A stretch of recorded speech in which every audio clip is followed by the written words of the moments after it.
overpass begins with Immortals on the CT side.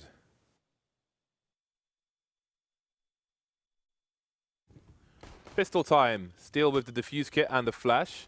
Fallen with grenades for his team. Molotov could end up in the water, stopping the CTs from peeking with a crossfire around the corner, should they go to B, but there's no indication of that bomb left practically in T-spawn by the T side. 3 players starting for Immortals in the B bomb site. It's a slow start. Ooh, the crouch from KNG, the new man on the Immortals team, but he will not be successful. As for trying to avoid further gunfights, he wants to take them on his terms, and his terms are very quickly appearing in short B, and those are the CTs getting taken out from the B bomb site. Immortals now, what do they do with the last 2 players? Steel's made his way, ooh, some quick headshots actually. They're keeping it competitive, are the Immortals players. 2 USPs on the T side. That will extend the range of the fights for the T's. Fallen dropping some flashes. He still has his Molotov, but doesn't really have a position with which to throw grenades at this point. He'll manage to deploy it onto the balcony, and then Fer gets the headshot onto Henny, leaving Steel alone in 1 versus 3. Double peek comes in, and that's the round for SK Gaming. Nice.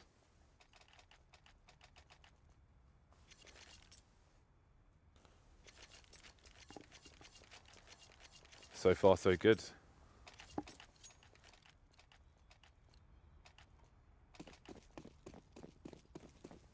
Excuse me, my sound has completely died in my headphones. I'm not sure what I've done. But anyway. Oh, there it is. Okay. It started working again. I'm back.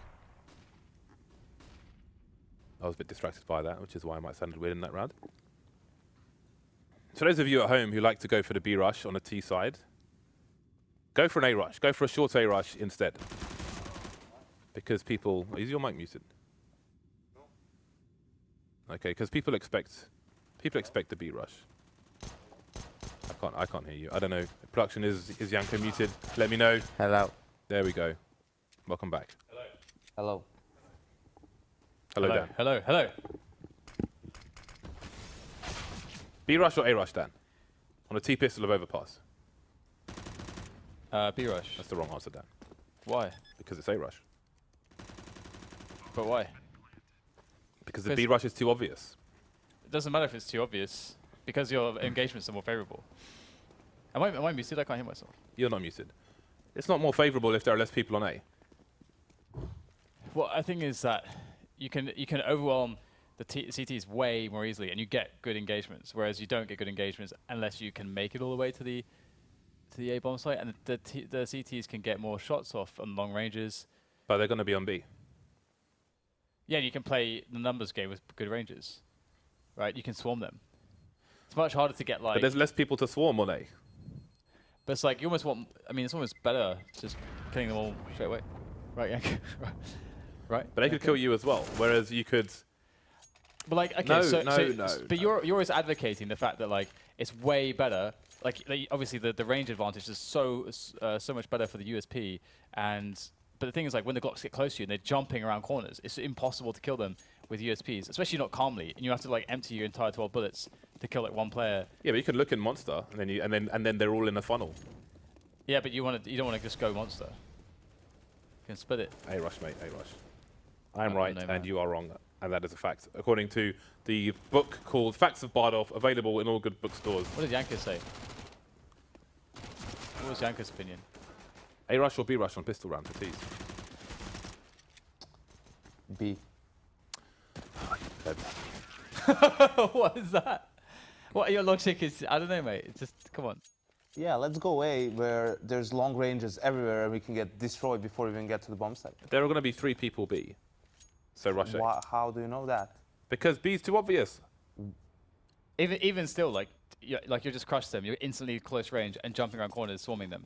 Right? It's more easy. It's more easy. If anything, the CTs play passive B towards graffiti and CT spawn or heaven, and you can get the bomb down at least. I'm rushing A because I'm a beast. And so is KNG. Double up straight off the bat for Immortals, losing the pistol saving their money. And that's a nice early pick for them because you see the lack of utility thanks to the force buys and such. SK, what is your response? They have to assume Henny is AWPing if KNG is AWPing. They'll know that much. So now it's a dangerous creep around the overpass map to try and identify where Henny's playing. But if there's anybody to get into the heads of the opponent AWPer, then it's going to be Fallen, right? Like, Fallen's going to be a guy that can read the positions well. He's going to take good guesses because he himself has been and can still be the best AWPer in the world, especially on a map like Overpass. So, get to avoid stuff. I like that play from Taco, actually. Just going out for the engagement. Oh, that's not a miss you can make. Phelps takes down Henny pretty easily. Bad miss. And now that's opening things up for SK. Who are still at a man disadvantage. Immortals have a reasonable hold, but the hold on A can quickly disappear for the team. And there are flashes on SK, but they are held by the close man Phelps. They're going to go for a double peek instead. KNG spotted. Bolts. Oh, look at the Molotovs flying in. It's going to limit where the CTs can stand, and then may not be prepared to protect themselves from the oncoming pushes. Bolts will save KNG's bacon. And again, the CTs retain the man advantage. Cold looking to plant the bomb. There's no flank coming in from the CTs. 10 seconds left and Fallen firing off warning shots, but KNG's there again and again and again. coldzera taken down. 3 players surviving for Immortals. They may have time to collect that second AWP if they want it. There it is. 3 kills from new man, KNG. Starting off on B, finishing off on A. He is everywhere. He is omnipresent, Yanko. You know what was the problem? What? In that late execute, they missed the Molotov for stairs. Basically, it went too far, and it kind of popped behind. I think that was missed. I think the goal was to molly the rotation, molly off the rotation. So that may have allowed Phelps to live, and SK would have had a more favorable after-plan situation, but still they have a very good buy. They have an opportunity to keep the pressure on Immortals, and they decide to go for a slower round, spreading around in a default. Run boost. Oh, he tries to go for it and doesn't work out. It doesn't really work out for King, and that's going to be some nice ground gained by SK Gaming. Why are you looking at me weird, Yanko? What are you doing with your arms? It was communication with production. Okay. Yeah. As letting them know that everything's okay. Thought you were doing some kind of weird celebration. Because I wanted some more volume in my headphones. That's what the people like on rap videos always say. Like if they're in like a studio, it's like Turn me up in the headphones. Yeah, turn me up in the headphones. That's what we're doing. We're doing that. It's getting turned up. Turn up. Turn up. Not to be confused with getting turned. What does that even mean? I can't remember what it means. I think it's like getting drunk in the club or something. All right. Okay. All right. So Fallen. Oh, of course he gets that shot. He knows before King KNG. Oh, I shouldn't do that. KNG is actually. We'll go. KNG. With that. I don't think I'm going to say that. So good move from coldzera as well to get the entry onto Henny. Legitimately. And the SK train slowly moves forwards, and it's a hard thing to stop. It's just slowly getting into that bomb site, and they have smokes everywhere now, going for the full execution. All the plant in front of the container, and there's a cover from Taco. What a mate. What a mate. Mates. coldzera finally taken down on the site. Only had 20 HP, now he's gone. No smokes, no grenades to drive out these SK players. It's going to be hard, this retake for Immortals. Steel just charging in towards the toilets, but he'll get taken down by Taco. Leaving Luca subject to a potential double peek. Uses the USP to try and fake flash, but it will not work out. And SK take the round. There are some sorry Immortals faces. 4-1 in favor of SK, looking fairly calm, chilled out at the moment. We've seen they've been releasing some of the back behind the scenes videos that they've been doing during ECS matches have been coming up on the SK YouTube, and you can see Dead, he is filming another one, it seems.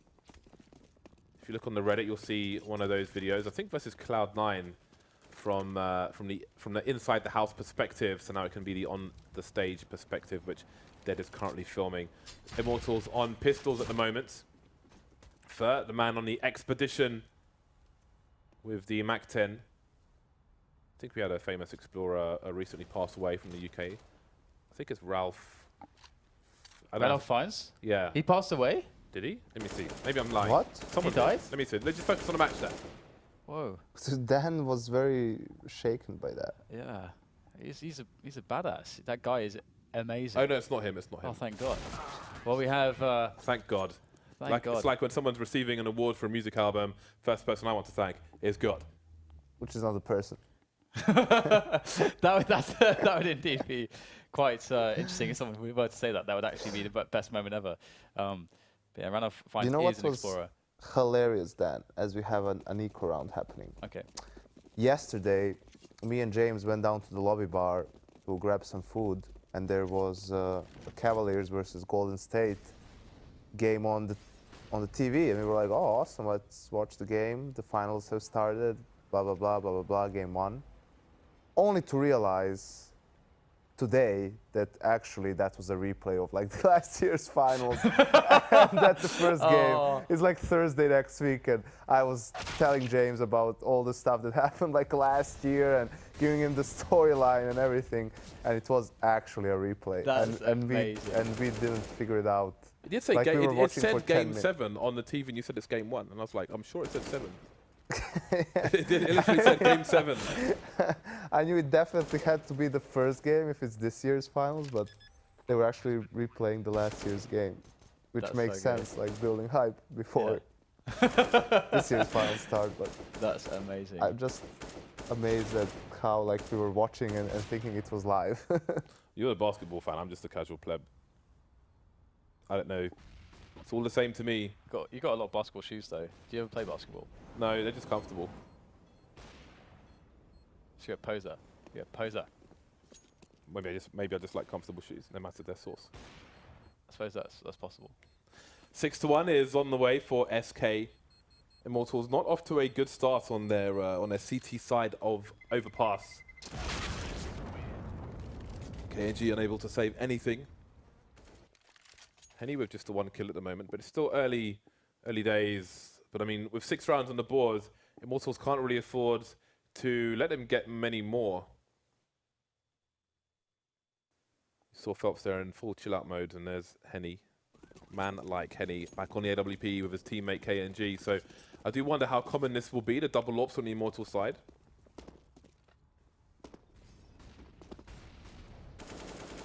The double up is indeed a strong one on that CT side. It's going to be fun to watch. I'm excited. I'm excited. Fallen single open it. I say fallen single opening it, not as if you can dual wield ops. That would be pretty impressive. KNG though, oh, misses the flick shot, and that's going to be SK now claiming Suez control. And it may feel as though they're posturing that B play, but actually we get the bomb just running, sprinting its third just all the way into the A bomb site. I love the sense of immediacy here from the SK side. They realized what had happened with the rotations, how they were threatening towards B, and that they could get into position here very quickly. And this is going to work out. Fallen now going very aggressive with the AWP, only to be stopped by some smoke. And there's still a minute left to play. That's how you do it. And all the pressure's on Immortals. The guessing game is there.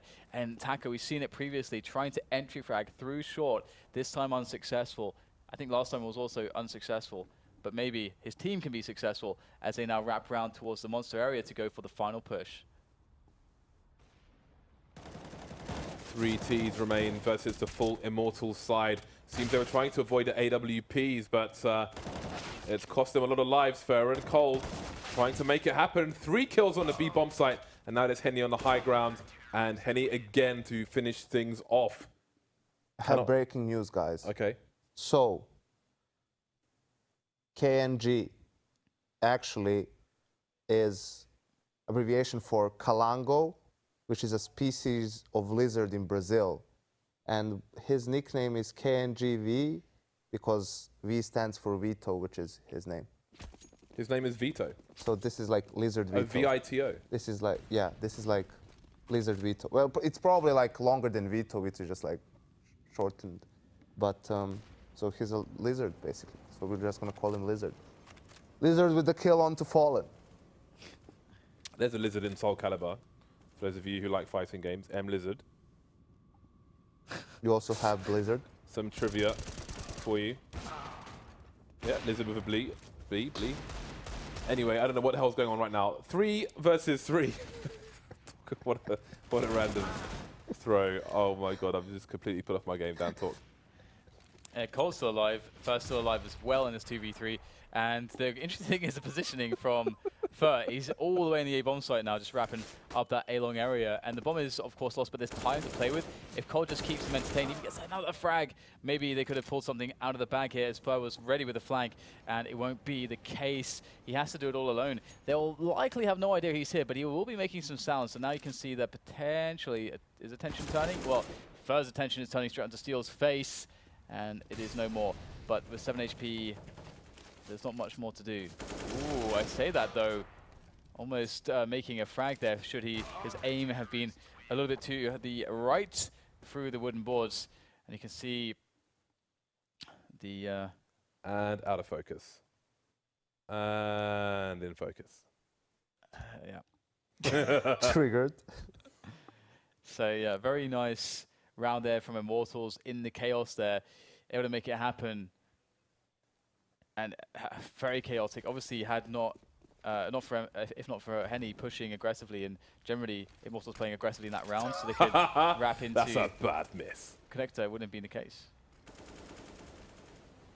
There's a criticism that Yanko had of Luminosity yesterday, that they need to be more aggressive against SK. You can't be played passively against SK, and we're seeing Immortals are showing us necessary aggression. Yep, just the way it has to be against SK Gaming, and Immortals finally getting their foot back into this game.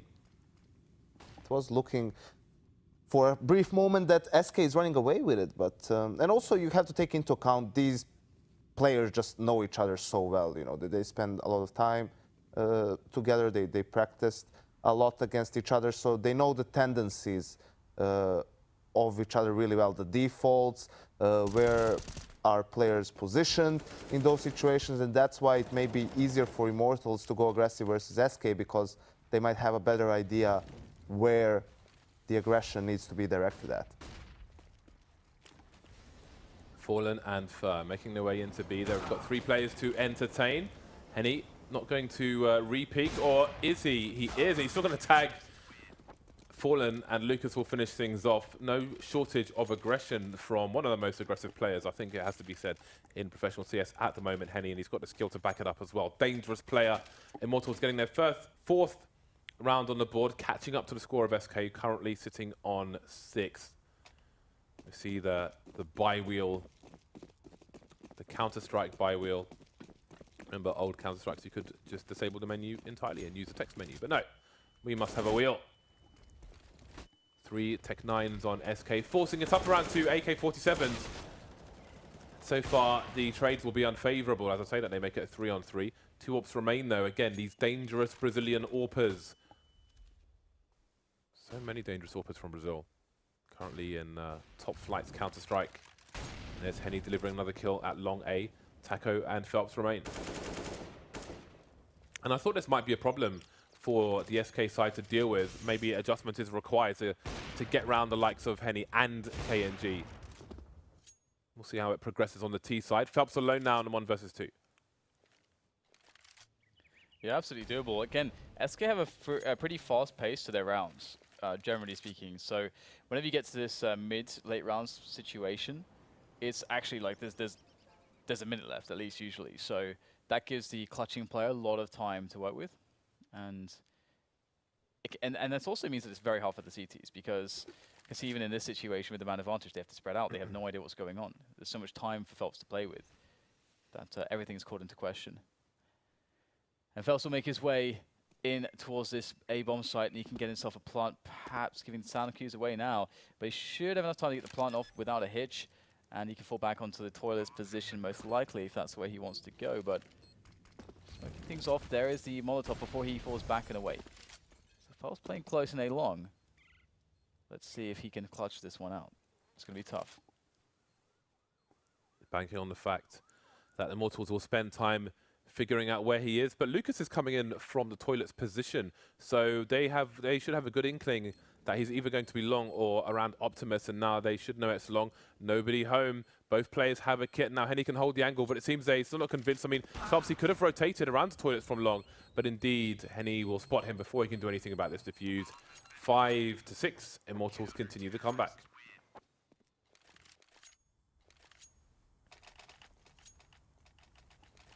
SK still have the money to buy. Bunch of AK-47s. I don't expect AWP no armor from Taco. With 5250 in the bank. I feel like you're going to see really aggressive. Wow, Henny, man. You know, had the sound cue there. Great flick as always. I feel like we're going to see a very aggressive play here, and indeed, that's exactly what's going to happen. Just going to charge in. They know the double orbs are going to be the choice here, so it's a great way to counter them. Just get into place really fast and try to catch your opponent off guard. Use the utility there to block off vision and get the plant. Force a situation where the AWP has to come to you, and that's going to be a problem for the CTs. Bomb down, and one thing here is that we see Steel being able to hold on to this position, and this smoke can be abused. You can stand on the box. I'm not sure if it's the right smoke to be able to do that, but sometimes you can stand on the box and see over it. Steel will be looking over it as it disappears, and there's one quick kill, as now the CTs are in a good stead to retake the bomb site. What is going on with Phelps? Okay, he's back. Not sure what he was doing before, but he's alive. And he has an angle to stop a defuse from coming in. It's a 10-second defuse in the smoke, which is not going to work out for the Immortals team. They've got 3 kills to find now. One of the last 2 players with a kit defusing the bomb. And I don't think the T's had heard the bomb being defused. They will try to come in and try to take some money away from the CTs. So that seemed to take them by surprise. Either they just didn't believe it was being defused, or they didn't hear it. What the hell is going on there? Don't know, Yanko. Okay. Oh, Is that the extent of that conversation? Guess that was it. Okay, great. Guess that was it. Back to you, James. James is drinking water. He's drinking a lot of water. He's putting the cap back on. What? You should commentate the game, not what James is doing. All right. Oh, God. Damn it, Dan. Sorry. So we have, right now, SK, again, keeping the pace. Not super fast this time, but again, having a good pace. We're seeing them not wait around. They just make their way in slowly, safely, using the utility to clear positions. Henny is in trouble, man. He has no idea, surely, that there are 2 or 3 players nearby, and that he just passed them like ships in the night through the smoke. And now Bolts is in a great position. He has support too. This is such a strong setup, to be honest. Because now they're looking for KNG. They might throw deep nades. Bolts has the info, and he can catch them off guard. Here it is, looking around the corner. There goes the nades. Perfect timing. Double and the bomb as well. It's a very strong setup. You've got to be so careful of this. He will throw some smokes and flashes and get out of that area. Doesn't need to fight for the bomb there. It's a 5 versus 1 now. coldzera wondering what has happened to the remainder of his team. Immortals proving strong on overpass in the recent rounds. Again, they've been playing catch up, but now they're in a great position to take the lead. Cold maybe waiting for what could be an inevitable flank, although one is not required for Immortals in a position where they have not lost a single player and they have control of both bomb sites. Lucas pushing towards T-spawn from B in the meantime. So they will look to take this out of the hands of Cold, who starts approaching the bomb site. We've got Bolts playing the off angle, red health, making sure his gun is well and truly in the wall. The silencer would give his position away if he looks towards the site. So there is a timeout. KNG, does he want to peek with the AWP in a situation? It will just show some skin at the end, but coldzera will hold on to his AK. Great timing from Bolts as the grenade is deployed. He pops out and manages to get the second kill as well. And that being the bomb carrier, really slows down the round for the T side of SK. 6-6 at the moment. And it is a pistol round for SK, minus the, well, plus rather, the AK that coldzera saved from the previous round, but looks like it may be a difficult end to the half for SK. They're going to have to. I mean, one thing again is that they've been playing fast, and this is the kind of like weapon loadout that you'd like to keep that pace going. Doesn't change the game plan too much, I think. With all the smokes that they have, they're just trying to get close. The thing that they're really missing is the flashbangs to make to allow them to get close to the bomb site to set up all the grenades. Because if they play the wall of smokes execution, then they will be in a really good spot to win the round, to be honest, if they're able to get that get close without losing anyone. But Henny's there, and he's so good in these positions. As Yanko mentioned, this is what he does. Doesn't quite get the third kill, though, close, but no cigar. 3 versus 3 as the bomb can be planted, and the rotation now is in play for the CTs. And they're going to take this slowly, allow the smokes to diminish, and allow their teammates to come in so they can be coordinated all together. Fallen checking for any flank. They haven't identified that all the Immortals players are on the site. There are 2 people to protect the defuse from coming in, but they're still being careful, Immortals. They know where one of the 2 players is. The other is coming from long. And, ooh, first going to deliver one straight in the head, but they can't stop Steel before he defuses the bomb again. 8-6. SK were in a reasonable position, but couldn't take it over the line. And Immortals will look for their 9th round, but the AKs are coming out for SK once again.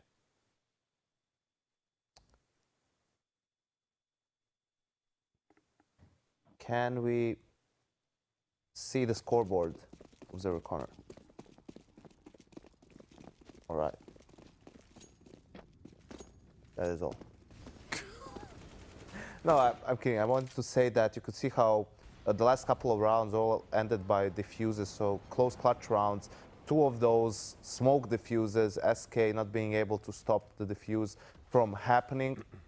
1 round, Cole just saved.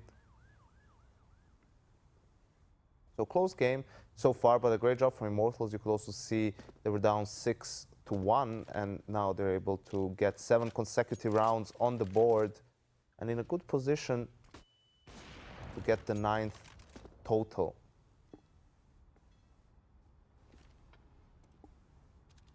It's a very tense situation for this last round with 4 AWPs in play indeed, and a diminished utility already for Immortals, but they still have a good amount left. 1 minute left, with 1 minute remaining, and 3 players on A, 2 on B. Very passive setup from Immortals, allowing SK all the space that they'd like to work with, and they're going to take it. Furs just exploring. He's an explorer, but let's see how intrepid he is as he makes his way closer and closer to the bomb site. Now, Taco does take, again, just pokes to the bomb site, as he does and as he has been doing, trying to see if he can work his way in and get the entry or just get the information for his team. And is speaking of his team, SK are now finding themselves back towards B, looking for a split, and with Fur there to run distraction on the A site where there's 3 players. This is a good setup for SK in the round. 16 seconds, 10 players alive, 4 AWPs on the server. 10 seconds and the first kill is coming in. 8 seconds, how do SK get the bomb down? Henny is dancing around the site, finally taken down. It's a 4 versus 2, and the bomb will get planted with 1 second to spare. Talk about playing it down to the line. Bolts versus 3, they know exactly where he is, and Cold Zera will rip his face off with his bare hands for a 7th round. For a 7th round for SK. Look at all those colors. Christmas tree keyboards for SK. Or was it? What's your thought on those? Christmas tree keyboards? Yeah. Not my bag of Crisps. Of Christmas. Or crisps. Yeah. Christmas tree keyboards are not for me. What do you mean your bag of Christmas? I don't know. Christmas does not come in a bag. Well, it really does if you think about it. With your decorations and so on, they come in bags, right? So Christmas comes in bags. They come in boxes, maybe. Boxes and bags. If you go to a market in a bag, if you order on Amazon, then a box. Or somewhere else. Well then, the pistol round will be fought on the B bomb site. There's a flank coming in from Fur, and they can afford that in the 4 versus 2. The bomb will get planted for Immortals, but it's all about winning the rounds. Bolts peppering Cold Zera, and finally he will get taken down. That's what happens when you don't hit people in the head. They just absorb bullets for days. You need a good 7-8, especially with the Glock. Good 7-8 shots to the chest from range to find a kill. And that's a pistol round for SK. And the plant for Immortals. And this is where things could start to go wrong for Immortals, because now SK get a great start. They get the money, and with the money comes AWPs. With the AWPs comes aggression, and with that ruthless aggression comes sometimes, more often than not with SK, domination. And so that's what Immortals should be worried about. Again, we saw this yesterday with SK versus Luminosity. They got the ball rolling, and it just got a bit ridiculous on that CT side of theirs. It was a lot of fun to watch, though, from SK's perspective, at the very least. Ooh, just trying to get a cheeky headshot on the flick there from Fallen, but not going to connect. Does get some information though, which is always nice to have. And now he's going to fall all the way back. But Immortals don't know that. They could still be lurking, so they're going to take their sweet time getting over towards the A bomb sites.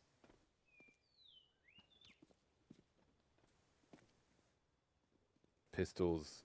That's quite the tight choke point for Thur. I would say it's in an advantageous position, but of course, he'll get headshots straight away. He can move forward now and let his teammates run distraction for him and clean up, and Thur can provide support and a trade.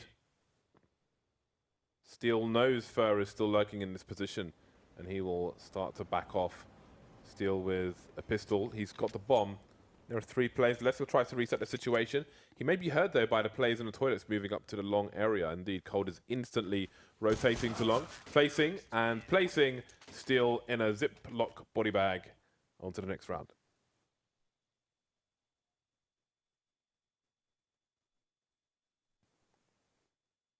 So Immortals there. Bolt's the leader these days, in case you didn't know. Steel, he confided in us yesterday saying that did switch after Kiev.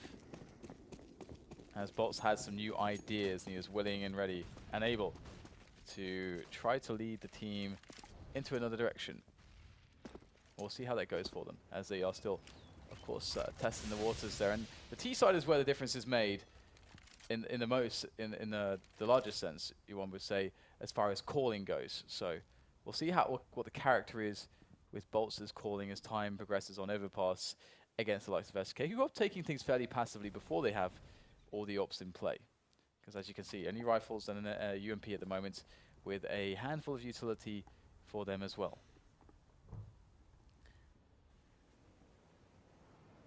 Immortals with a very, almost no grenades here. So this is interesting because I feel as though they have enough smokes to definitely go for an A or a B play, but they don't really have the flashes to clear the angles, to clear all the space towards A.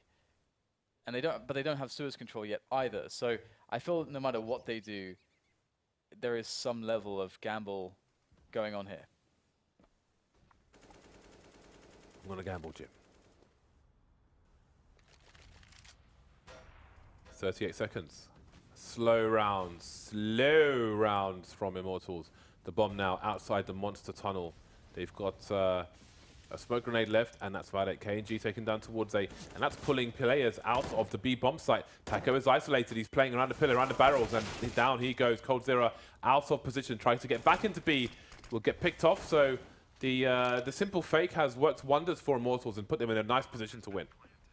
Yeah, this is a really nice situation because they don't really have the utility to do a fake properly, but they can use the clock instead as a device to fake with, which is exactly what happened. We saw the over-rotation there from SK, and as you say, they got quite out of position, and that's what all you need oftentimes to get those kills, but maybe they can save the day. There's 3 players coming in for the retake. Phelps is looking desperately. Next one, and there it is. Sees one behind the pillar. That's some good information. Looking for the trade player as well. These positions are pretty intuitive, and every single player is knocked down by the bowling ball that is the SK team. That is quite the retake from SK. Went down to the wire as well, and it was key. I was wondering if Phelps was going to pick up that defuse kit. It was in his screen for quite a while, and it became crucial. So really nice pickup from him. See some of the people who've turned up to watch these players play on LAN today. 2-round lead now for SK, and Immortals are on pistols. Deagle's Tech 9s, a P250 onto KNG. Learning Brazilian, or Portuguese rather, with Yanko. Not what you expected. I'm a man of many talents, James. I look forward to seeing them, Yanko. To be fair, he's been doing pretty well at all the stuff we've been throwing at him. As you said, the only thing you have yet to do, Yanko, is stage hosting. Lucky for you, we have a spot open. Is over. We have a spot open at the finals. For the sake, let's go. That'd be amazing. I don't think the crowd could handle the amount of hype I would bring. You could even bring your own soundtrack, like walk on stage like a boombox on your shoulder. That'd be so sick. Playing that with Japanese, like the robot music. That would be quite the scene. That'd be so good, wouldn't If it? only you got. Have you tweeted that? Not yet. That terrible music. Not yet. I'm waiting for the correct moment. Okay, look out for Janko's musical choices for his treadmill expeditions. It's quite curious, to put it mildly. 30 seconds for these two Immortals players to get something done with these Deagles. There's no way not to get hyped with that, though. Yeah, but you showed me the lyrics, and they're the opposite of hype. The lyrics are like, Oh, did you actually? Oh, yeah, you kind actually of saw them. incredibly existential. Yeah, but I don't understand Japanese, so I kind of, you know, I don't really like listen to them all the time. I just hear some random words being shouted. But now you know. Now you know what it means, the meaning of the song. It's really sad, man. You sound like you're moved by this song, Dan. Feels bad, man. This song is terrible. Please stop showing emotion for this song. Dude, you haven't seen the lyrics, though. I don't care what the lyrics are. You need to see that. The lyrics are pretty dark. Both teams on the bye. I think the AWP is headed towards the connector area for the CTs, but I don't know if any will be looking over that smoke. In fact, there's quite significant presence in the connector area from both teams, so we might have quite the firefight on our hands. KNG and the teammate there. You can see the forward position from Senor Fallen and Fur. This round could get pretty crazy pretty quickly. Cold, here he goes. Oh, well, he does go, but it's not in the way that he would have expected. Henny erases him from this round with that little up of his. And that's going to create a response here. Fallen needs to get aggressive, Phelps needs to get aggressive. They have to do something, and that's not going to be helpful for the SK team. They are getting wrecked at the moment. And Fallen, oh, he's got some swings. When was the last time you were on a swing, James? Because you're massive, you're probably massive for quite some time, so it must be a long time, right? Because I imagine most swings cannot withstand the massiveness, the enormity of you. Depends on the swing, Dan. I don't know when I was last on a swing, but I don't think I'd fit in a swing either. Exactly, yeah. It's. But when was the last time? I don't know. I just said I don't know. There must. I don't record my adventures on Swinging shenanigans. When was the last time you were on a swing, Dan? There's actually in the village where I'm. There you go. I was living for a while. There's swings there, and I used to. My best friend used to go there. Trip down memory lane. Because we would get so bored, right? And in that village, there's like 1,000 people that live there, and no young people at all. So every time like we go back for like holidays or whatever, it's just me and him there. We're like, well, there's not much to do. Let's just go on the swings. Well then. Funnily enough, I think I remember the last time I was on a swing. There you go. Next to the Houses of Parliament, there is a park, and they have swings there. And why are there no young people in your village? I don't know. I think because they all try to leave desperately, whenever at any given opportunity. If you stay, you become like that. It's a good enough reason to run as far as you can. Aggressive smokes from the CT side, but the T's are well past it. Triple peak from Fallen. Surely that will cause a rotation. Indeed, numbers 7 and 8, Fur and Phelps, making their way to the A site. And Immortals, after that fast pick, will slow the pace down. Bolt still lurking outside Monster, making sure there's no push from the CT side, or trying to punish one, should there be a push. And indeed, there is a cheeky push from Taco, and Bolts will do his job, taking Taco down, and that pulls Cold back to the B bomb site. SK not sure where to go, what to do. Bolts for second frag, and surely it's time for him to push. And the CTs, what do they do now? So 5 versus 2. They saw 3 at long, they lost a player. Bolts has picked off 2 players towards B. What do the final 2 players do? They're already in a very tight net.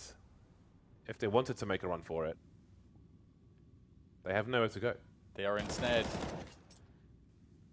They are ensnared, but perhaps for not too long. 2 quick kills. There's another one. Phelps is delivering all of a sudden, and the bomb needs to make its way to a bomb site. A is no longer the target. They'll have to go to B. Will SK make this read straight away? Will they go with both players, or will they just wait for the plant to rotate as a team? The B bomb site's much more retakeable, so it does make sense to sort of stick together in this situation. But that said, we've got a movement forwards to connector, which is a really cool play actually out of Mr. Fur. Ooh. Oh, that's a bad miss. Lots of grenade spam, and all the panic in that situation may give an advantage. However, he did run through Monster, and I do wonder if he has been heard by his opponents.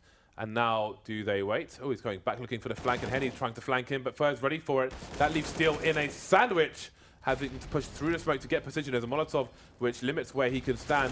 Fur baiting him, and Fur will clutch around for his side. What a retake from SK. Wasn't that 2 versus 5? 2 versus 5, James. Holy moly. And holy what potatoes. the hell was that from Immortals? Why aren't they going back to B? Bolts cleared the whole bomb site. He was pushing to flank. Why were they just waiting for him to get a kill and then go away when they could have just went down connector and planted the bomb at an empty bomb site then? I don't know, man, but I'm happy that we saw a 2v5 because that was awesome. I don't know, man. That was awesome. Mine.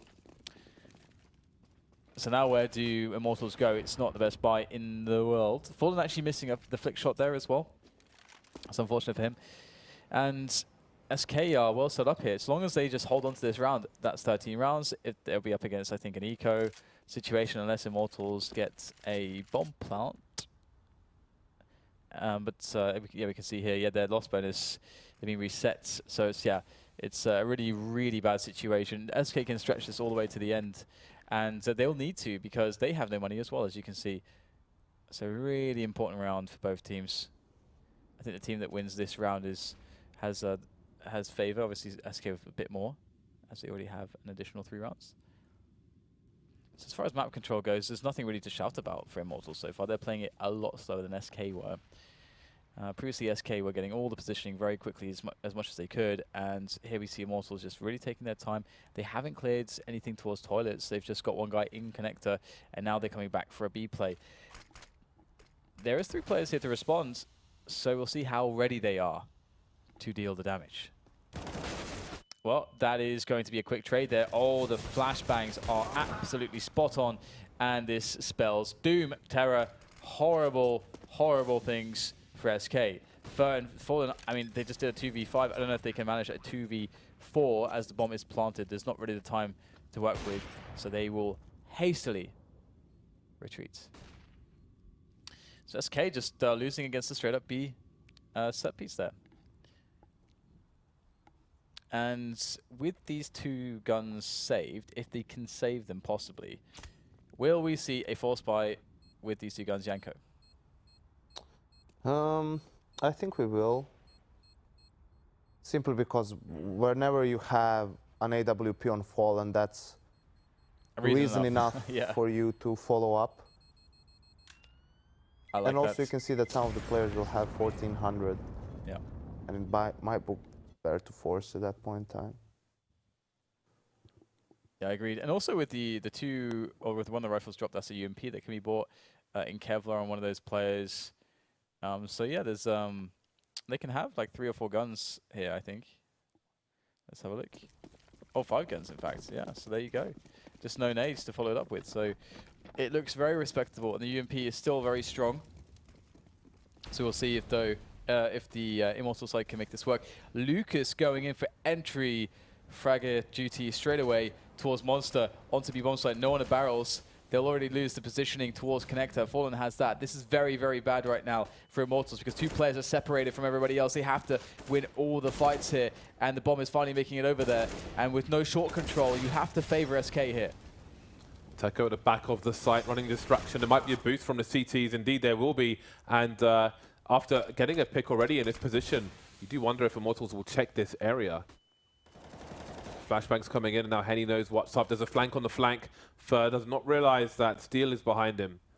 So I think Immortals will just try to hold formation until Steel can get a pick, but will Steel look as shallow as Fur is standing. Now he may be distracted by Henny, but there we go. Fur moving forward. If he had stayed where he was, he might have got a pick there, but little does he know. The flank was there. That leaves Phelps alone. The bomb's still on the floor. Repositioning, but he gets the 1 versus 1. He knows where Steel is. It's a great grenade, but doesn't do any damage. Steel with a crouch to send the headshot into the jaw. But it's still SK with a 1-round lead. But Immortals looking strong at the moment. I think they may have broken the money of the CT side, so perhaps an opportunity to even things up and then take the lead. They're also doing a good job of switching up the pace. We saw a couple of slower rounds into executes. This time around, Lucas just going for that contact play for the entry kill, and they do manage to trade effectively and gain access into the bomb site.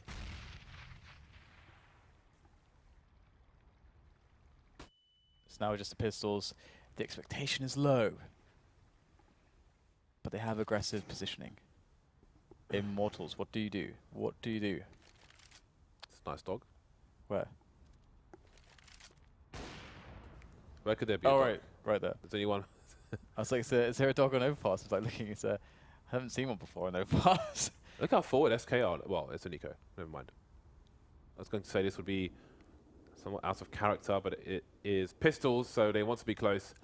Fallen and Taco with a nice double peek, but Fallen's going to be peeking first, and he'll get the one kill. Taco's still alive for now, but he'll finally get finished off. 3 kills coming the way of the T side, and coldzera will be left on his lonesome. However, he's picked up an AK. However, he's dead. So there it is, 12-12. The loss bonus is not great for SK, so their buy might be lacking. We'll see. It is coming in at the moment. There is a purple HUD. What color is your HUD? I think it's green. It might be orange. Because of Or Face white. It? I can't actually remember. I have no idea what color it is. That's Orange weird. because of Face It? No. I have a pink crosshair. Well, here comes the push straight in through the monster tunnel into the B-bomb site. Taco looks like he's very ready indeed. It's a nice snap onto the head of KNG there. And that first kill goes a very long way in situations like this, but the trades do come back for the Immortals side. All Fallen, I think, trying to jump across there.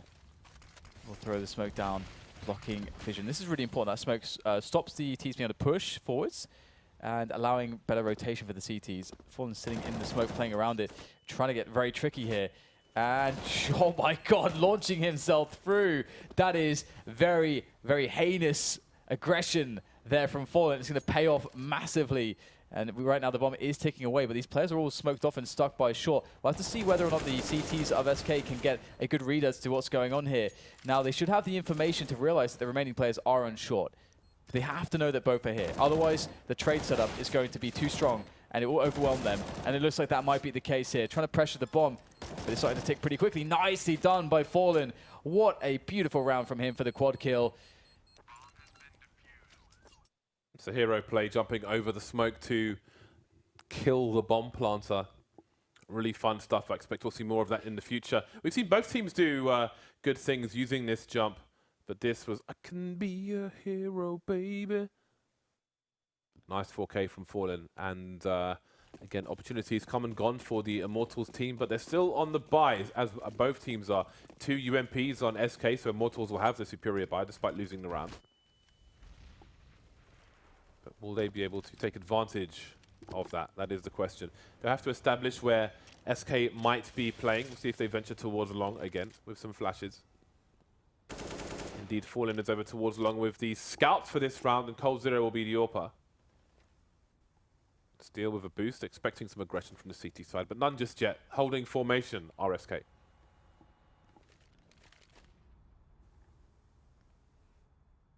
So Connector is very available here.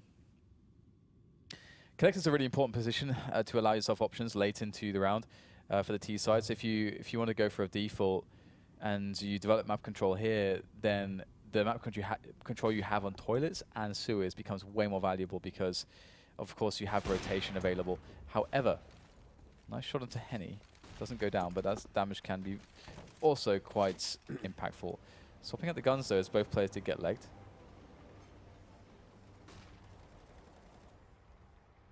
Now it's going to be a case of for getting value out of this UMP here. Does he get a flash from a teammate? How does the situation go? Looking to go for the play here. He's got great intuition, has for... Oh, that's a problem. He's been spotted now. Goes for the jump, almost taking down Henny. That would have been a massive frag, but Henny's still in play. And the push comes onto 8. Full rotation from the CTs, but can it get here in time? 17 seconds for that bomb to get planted. There's no grenades, no flashes, no nothing for the SK team. Taco can't afford to run through the smoke anymore, the Molotov rather. And Cole is still on a B bomb site, so I do wonder, well, 5 versus 2, I guess they've got no choice but to abandon ship. And we're going to start to trade rounds here between these two teams. And look at the money on SK. 4 players have literally 0. So it's going to be 1,400 across the board of 2,400 for Taco. That's rough. Yeah, Yanko, for me, this round was a lot about just SK playing like too passively, because they had no information basically at all as to what was going on until the push was coming to the A bomb site basically, and then it comes down to who gets the entry frags, right? So I mean, I think the only information they got was from short looking in towards door. There was a shot, and then after that, this fell back immediately, and that was it for their info. So are they playing too passively here to allow Immortals to do this?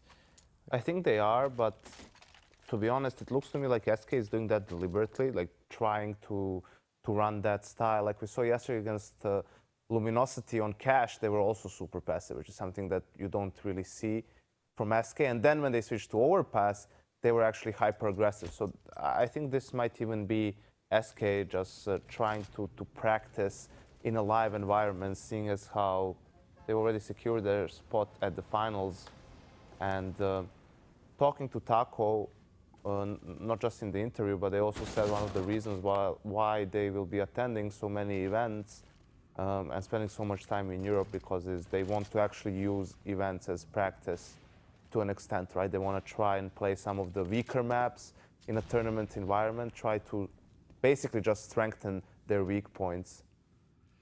That's a very cool approach, and it's like the long ball approach, which I really like. That's very cool actually from SK. A consistent force to be reckoned with. And that's also an interesting idea as well. Just how long can teams stay at the top 4? Because usually when a team's very dominant, it's only for no more really than a year period. That's like a long time, it feels like, for one team to be very dominant. And we'll see whether or not in this situation with that pick off. Oh my god, Fallen, you are disgusting. Oh, that shot was disgusting. Fallen himself is a lovely man. And that's another lovely shot from Fallen onto Lucas. Another one, perhaps, as he tries to play around this ledge. And the smoke goes down. He's still in this round, finally taken out. But we'll see how much damage, or rather how much his damage has meant to the chances for SK, because they have 2 players oncoming with automatic weapons. Bomb planted on the CT side, and that was really important. Otherwise, the flank would have killed the round. But it will be Steel killing the rounds, and we can hear them shouting from up here, and they are 2 floors below us. They're pumped. That is pretty bonkers. No, so, I'm excited. yeah, they're pretty hyped for that one, and it is them in the lead again. You mustn't forget there's still a chance for Immortals to make the finals. There is indeed. It's not all in their hands. They're also dependent on the results that Optic achieves. Optic's last game. I'm actually going to try and find out who Optic is playing. Well, we have a very fast anti-eco into the B-bomb side. Very simple stuff. I like these anti-ecos, stick together, play it fast, play together. Which is what I said, well, first, but... Oh, okay, so Optic playing NRG, Yanko. Oh, that's the last game. That Yes. can be very interesting. NRG has been improving recently, and with a favorable map, it wouldn't be beyond Comprehension. comprehension. Thank you, Yeah. Dan. For them to lose a map to NRG, and that could ruin their plans here. Oh, yeah. Yeah, that would be really interesting, I must say. Well, we'll have to see how that one turns out. I mean, I'm curious. I'm very curious how Immortals will develop with KNG as well, because that's one thing that we can't forget. It's going to take a while for him to kind of fit into the team, to develop some roles on the team, to get that flexibility. Because right now he's just kind of slotting into where FNX was. It's not necessarily an easy thing to do. Right then, it is match points for Immortals versus SK. And SK, they've got to buy out once again. Fallen's managed to eke out an AWP. There's a French gun in tow on Fur and other bits and bobs on the other players. Bomb left in a passive position for now, but who won't be passive is Henny, taking Cold Zero down in early stages of this round. Fallen still in a forward position towards the party area. He can mount an offense to connector fairly quickly, but he's on his own, so that would be dangerous territory for him perhaps. But Phelps, he's gone for a push. He spots bolts trying to get something done over towards the B bomb site. Down to 12 HP though. He's got to be careful. Taco peeking Lucas and he'll win the duel. But again, the bomb hasn't been spotted just yet. KNG great position, catching Phelps. He's on the angle, but needed that headshot immediately. And they get shut down one by one by one. And I have a feeling this will go to overtime. How do you guys feel? I have no idea. It looks like Immortals have got the money to buy in the next round should they lose this one. At least Steel's got $10,000 in the bank. What about you, Yanko? What about me? I don't have $10,000 in the bank. Do you expect this to go to overtime? I mean, how can you have that expectation? I expect nothing. Why do you expect that? Just because SK win this round, they have the AWP onto Fallen. Generally speaking, pretty close. But if we look at the economy, ooh, okay, never mind. There's still time here for Steel to make this one happen. Got to evolve in that. It might be over. Or here, Steel is in control of the situation at the moment. And SK are going to make their way around on the rotation. And Steel, what does he do? Does he actually go all the way around himself, or does he stay in bank? In the bank, looking to try and do this one. CTs are spotted, gets himself the one-on-one, can't win the battle. And they may try to just find the AWP here, because they get the defuse, it's a fresh plant, so there's lots of time for them to just hold the defuse off for, so they can get an AWP in their hands. We'll see, I'll have to see if they can do that. But yeah, here are some great moments here from Taco towards the B-bomb site. Wasn't having much luck on the T side opening up the B-bomb site, but he's having some fun defending it. And we do have the AWP there, and no one's spent enough money to buy an AWP, so I think they must have saved it, found it, and saved it. So that's good news for them. So now let's see if my assumption is correct. If SK will manage to make this work. Fallen on the boost here. Looking for play into a long.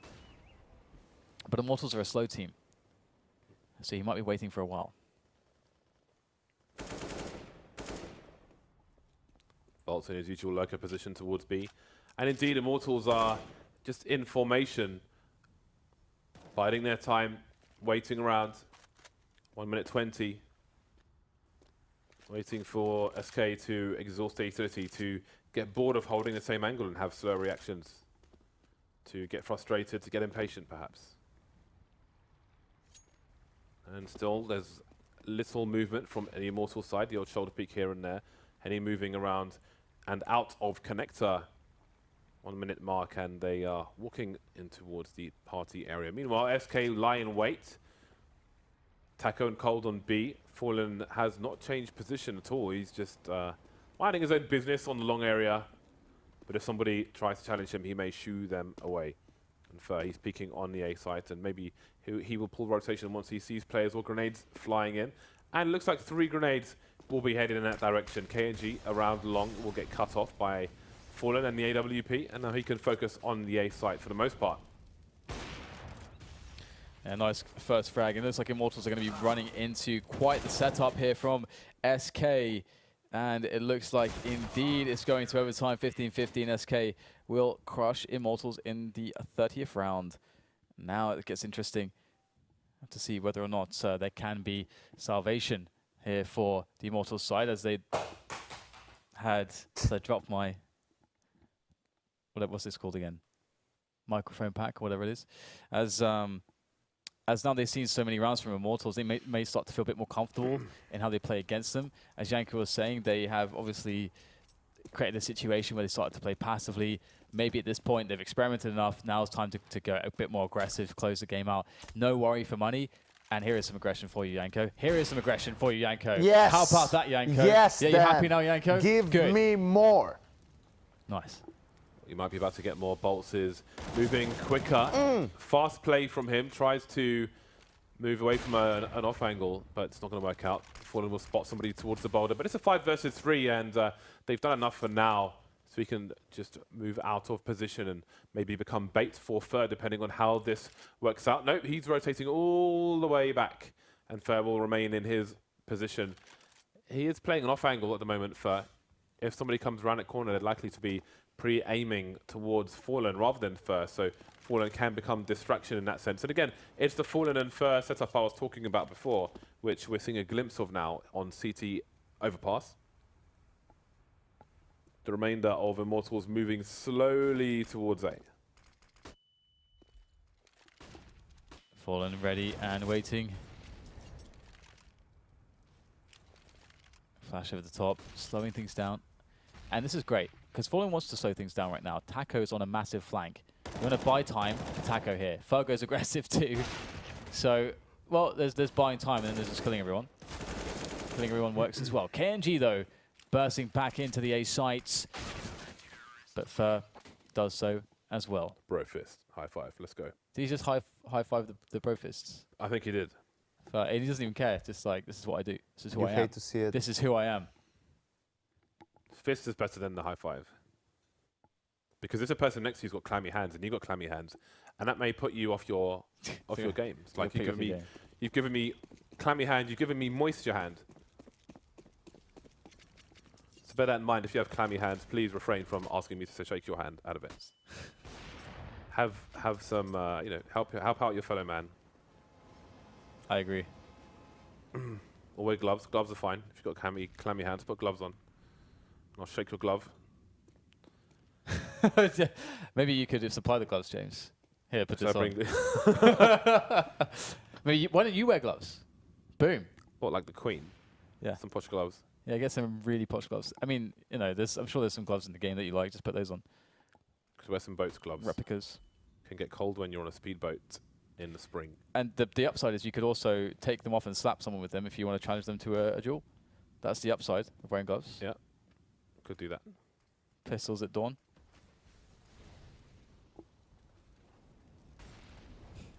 Producer Patrick says scuba gloves. Scuba But gloves. isn't that just a wetsuit? Ah, I have no. Or They're is it separate. They're separate. Okay. It's not a massive onesie. I've got 3mm gloves and 5mm gloves. Ooh. Well, there's a quick pick there from Taco. More passive approach in this round, but the slow creep from Immortals will arrive onto the A site. B-bomb site, sorry. As we have a defense still looking good, but that's a shot that may be a problem as it was missed, because that's going to be Phelps dead due to that. Steel now kills Cold as well, so definitely a shot that Cold wanted to hit. The implications were huge. But Fallen's coming in. 1 versus 3. As well. And let's see if he's going to get something done, or if he's just going to... He's going to tease. It's good to... I mean, even if you're not going to go for it, it's good to like make noise around, just show presence and so on, and throw flashes and stuff like that, because it... Ooh, shot miss. I don't think he's going to go back to the well here. Because it creates a situation where if the T's want to hunt you, then all of a sudden they're like, okay, well, actually, he could be anywhere. But if you have cut noise for so long, is he in trouble? No. Oh, my God. How does he do this? How does he connect that, James? Nice. So swift. Concise, fast. He's a force of nature, James. He's a force of nature. Force of nature. That's a great angle. I like that. You can see him barking information, barking instructions to the team. We are going to do this. This is this. They're going to do that. He's a green crosshair, James. You should change to green crosshair as well. The pink one's easier to see, which is why it's pink. Yellow and pink, the high-res colors. There is actually debate as to whether like a hot pink is more visible than yellow at the moment in terms of high-vis colors. Fallen with a great start onto Henny, but that AWP can be collected, and it will be Lucas carrying it for the moment. We'll see if it gets into the hands of KNG later on. Lucas will hold the angle while KNG approaches the site close. I love this situation. When a team decides to just go up A long really fast, it can be a nice little counter strat. If the other team is playing aggressively to connect her, as we can see now, that's more or less the case. They're on the A bomb site now because the timing is so quick. It's a nice counter play, and it can be gambly because if you don't have the read, obviously even if you do have the read, there is always an element of they might not go for it in that particular round. But all right, that makes sense. Just jumping with the CZ, take that frag easily. But still, the advantage here is not all too much lost by Immortals. They're still in a good position with the bomb down. Ouch. Yeah, Steel needs to do more than that, perhaps. Flashbang for any flank, and Lucas has got great angles with the AWP through the bank area. And now they know where the last player is. Steel will try to get around the corner, can't quite do it. but the bomb, it's planted for Lucas, and he's still facing at the moment. No fear from Lucas, popping out and taking the last round of the first half for a 17-16 lead over SK. He's actually shouting something over to them. Cheeky bugger. What do you think he's shouting? Like, you never Get could, off, guys. You never could beat me in a 1v1. Like, you could never win a clutch against me. Something like that. Maybe he's shouting to Phelps. All still mates. Hey Phelps, where you at? Where you at? 4 AWPs in the first round. So SK with the all-in play, 4 AWPs on the 2 AWPs on the T side is very, well, on either side it's very, very risky, but on the T side, it's maybe it's a play for the current situation between the two teams, and the fact they know KNG and Henny are very likely to be AWPing together, so they'll fight fire with fire, cold and fallen. That's a dangerous duo with sniper rifles.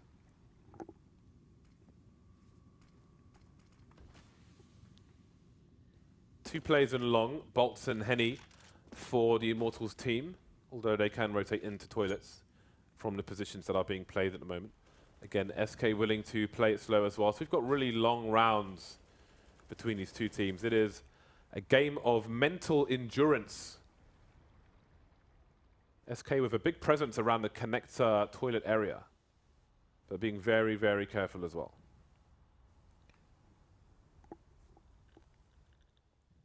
Very slow pace.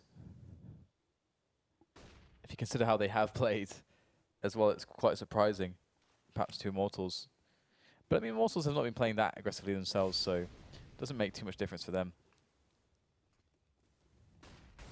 As I say, that Henny's going in now to look, see what's going on. Here's all the grenades going off. Just wondering what the hell's going on. Up there's a catch. There is Fallen. And that should tell them exactly what's going on. In fact, they are well aware. Here comes the defense, and it looks very, very easy. Cole's coming in now, last man standing against 5, and he'll die. I think I heard some woos. Yeah. Well, it's match points, I think, for Immortals. You heard the woos, but the woes for SK Gaming continue here. Nice. Nice. Yeah, Immortals, they take 19, they take the match. 2 AWPs, 5 AKs for the SK side. We'll see if it's a slow round again. The buy is reasonable despite the double AWPs in the previous round. And he going for a pick. Will offer himself up. Is he going to go for a pick? Could be a double one or maybe even a bait situation. No shot for Henny on that occasion. Not afraid to go into connector at close quarters with the AWP either. KNG taken down. 1 minute 30 on the clock, and that's Immortals in a nasty spot. Will it be Monster with no grenades from SK? Looks like a contact play. Steel's waiting very passively. The problem is, as with the crouching, even with the defensive position, you just can't see this, which is why it's so powerful. And I say that Lucas gets an angle, and that's a nice frag from him. Oh, the tapping continues, and the odds even up as Cold arrives onto the scene. Steel looking to go through the smokes to punish the bomb planter, perhaps finds him. Not even on the plant, Fallen. Steel continues the action there. Trio frags for him. Now as Cold is the last man standing, this could be the moment for Immortals, unless Cold goes absolutely insane. Taking 1 frag, looking to find a next one on the tap down. 40 seconds left. That's him done and dusted. Bolts with the last kill, and the win in overtime for Immortals. Overpass to them. Definitely an upset here at the esports arena, considering how SK is a very, very strong overpass team themselves. We saw them dismantle Luminosity yesterday on the map with some brutal aggression on the CT side. I mean, even teams far stronger than Luminosity and on LAN before, but Immortals were just doing a very good job, especially in the first half, recovering after that terrible start, 6-1 down. As you can see, managed to end the half with an 8-7 scoreline. And also has to be noted, Immortals coming back to force the game into overtime after losing both pistols. So they actually had to do it in gun rounds versus SK. And you can see how Steel, now that he's not the in-game leader anymore, has more room perhaps or at least more focus on his own game. Yeah, he played absolutely phenomenally well there, and the plays being made at the end there and the chaos of the site defense was pretty impressive by Immortals, and it's a great way to move into the following map, which is Cobblestone. Do you guys feel differently about that? I mean, I expected, I wouldn't say a stomping, but I expected a convincing win from SK there on Overpass. I think Cobble is open for both teams. Immortals seem comfortable versus SK, and again, I think the second AWP on KNG is definitely a problem for any team Immortals face, which is something SK needs to adjust to. It proved difficult in that match. Maybe it will be on Cobblestone. I think it's going to be harder to get double AWPs going on Cobblestone, really. I mean, you might have somebody over towards A-Long, but they're not going to have the impact they might have on different maps most of the time.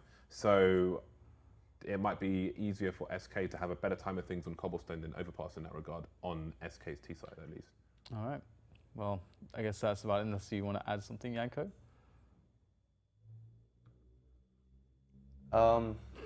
Yes, I think I think on My Cobblestone, God. the thing is that We need a doctor. Cold and Taco were a bit quiet in that first game, and they are two very important players for SK on Cobblestone on that CT side. Taco is the player who has first contact on platform. Cold Zero is holding the drop room, so if they continue to struggle, that's an opening for Immortals, who we know like to go towards that B bomb site and have no problem with running that same smoke execute with small variations almost all the time. All right, well, I guess we'll wait and see if that is going to be the case. Take a quick break. Of course, this is an opportunity for you to check out the shop, which we have a discount, which is Super Weekends, I do believe. And check it out, see if there's some cool merchandise. If you're a fan of other teams, or if there's just some ECS gear that you want to pick up, that's the place to go do it. We'll see you after the break for Cobblestone.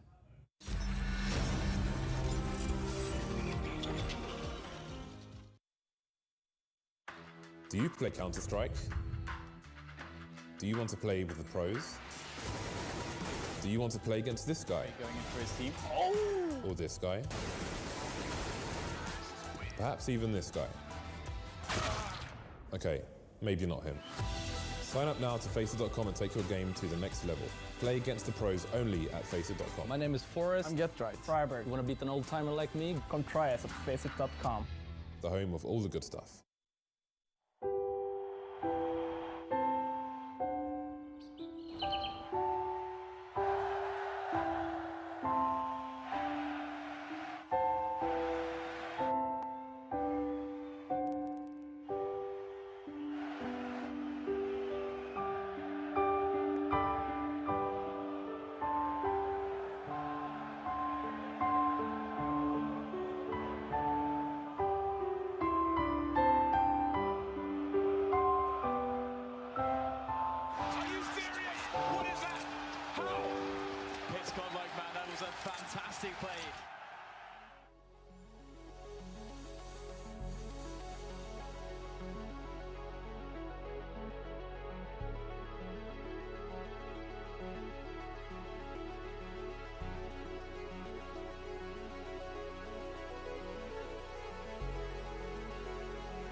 I'm here where endless meets the end. Do you see me? I'm hidden here again. Your whispers found its way, calling me to stay.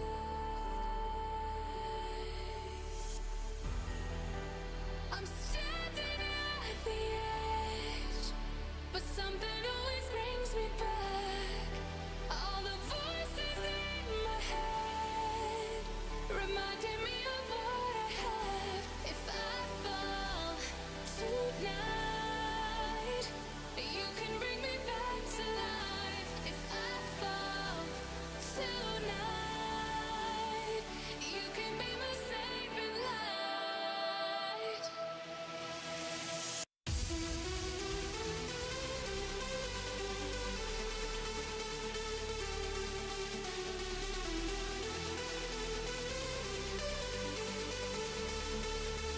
You can be my saving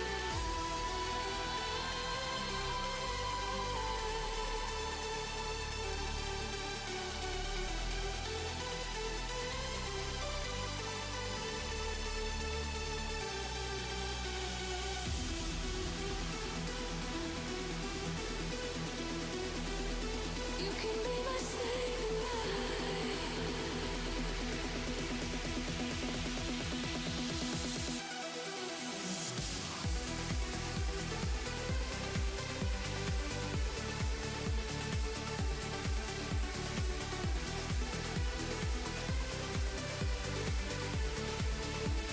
You can be my saving light.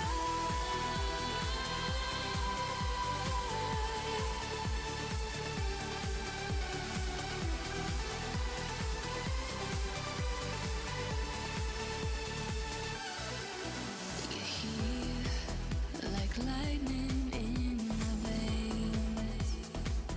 Now they see me, and they'll never be the same. Your whispers found its way, calling me to stay.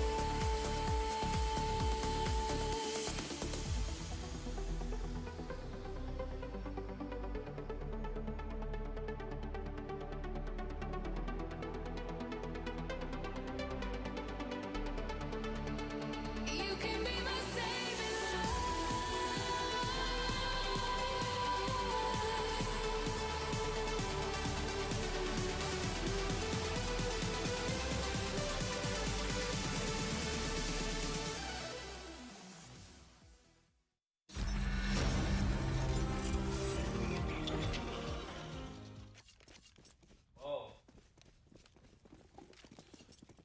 Welcome to Cobblestone. Immortal starting on the CT side. And it's SK with 2 sets of grenades onto Fallen and Cold Zero respectively. Taco, will he be spotted by KNG? KNG checking his corners, checking them well. Got himself another 1v1 versus Cold if he wants it. He might have support from a teammate as well. He did indeed. Bolt is there to offer support. Still trying to hold things down in the connector area. So far, so well for Immortals until Steel gets picked off. 2 Ts now on the bomb side behind the statue. And they've got Fallen coming in for the flank. So the CTs are trapped in this area. Yeah, they are very, very trapped at the moment, but SK are going to help them out by relieving them of life. It's going to be just now one more player to go. Bolts, he's very weak, he's tagged up, the bomb is down, but ooh, that's a nice one there from the ocean foam of that P2000, lovely. Now Bolts has one more player to tap away. Good range here for their one shot, now 6 HP, and that's going to be that. Close it down, 3k for him. Oh, all the chickens, why are they lining up over there? What's through there? Is that the feed? Is that where all the feed is kept? Shouldn't it be in the chicken coop? Why are they all trying to get in the door? That's really weird. Interesting. So no answer for this. Well, guess it will remain an open question then. You don't deserve an answer. I concur. We got 4 UMPs in the Mac 10 for SK, so they'll run an anti-force play setup. Oh, okay, we got a very fast play from Fallen, and he's also with Phelps running up middle, trying to cause distraction, trying to get information, and they can take the bomb still to either A or B, but they're essentially trying to see what's going on, where are the CTs at, and now Cole's going to pick off towards drops in. It's brilliant for them, and they can go for the pick up of the bomb and get into B, basically. It's a pretty nice play here, because they're able to see, okay, what's going on in A. If there are players in A, they hold the rotation, and then they get that information, and the bomb can go to B. So it's quite nice. And if there's no one in A, they can pick the bomb up and go to A, and then plant it there safely. So pretty nice anti-eco rounds, or anti-force play rounds, I'd say. Are you a fan, Yanko? Are you a fan? Of course, Dan. That's wonderful. Cheeky iBoy Power PCs down there. Hats boys. Those PCs are really cool. I saw some up close at E-League. They're pretty nice. They're relatively compact as well. And that's enough of a sales pitch from me. 2-0 Immortals with the eco round, with the pistols. This is a nothing round for them. They will be subject to the will of SK, it must be said. And they're going to stack in connector. Not often you see that. Normally it's in A or B, but not somewhere in the middle. The double stack from, well, the stack from Lucas and Steel will yield 2 USP kills. That is somewhat weird. That's pretty awesome, actually. I don't know if they had a read or if they just wanted to gamble that setup, but that was an awesome setup. You don't really see that often, so that's a cool one. Cold Zero gonna make some money. There you go. That's a lot of money in the bank. $1,800 for him. Must be nice. Must be nice.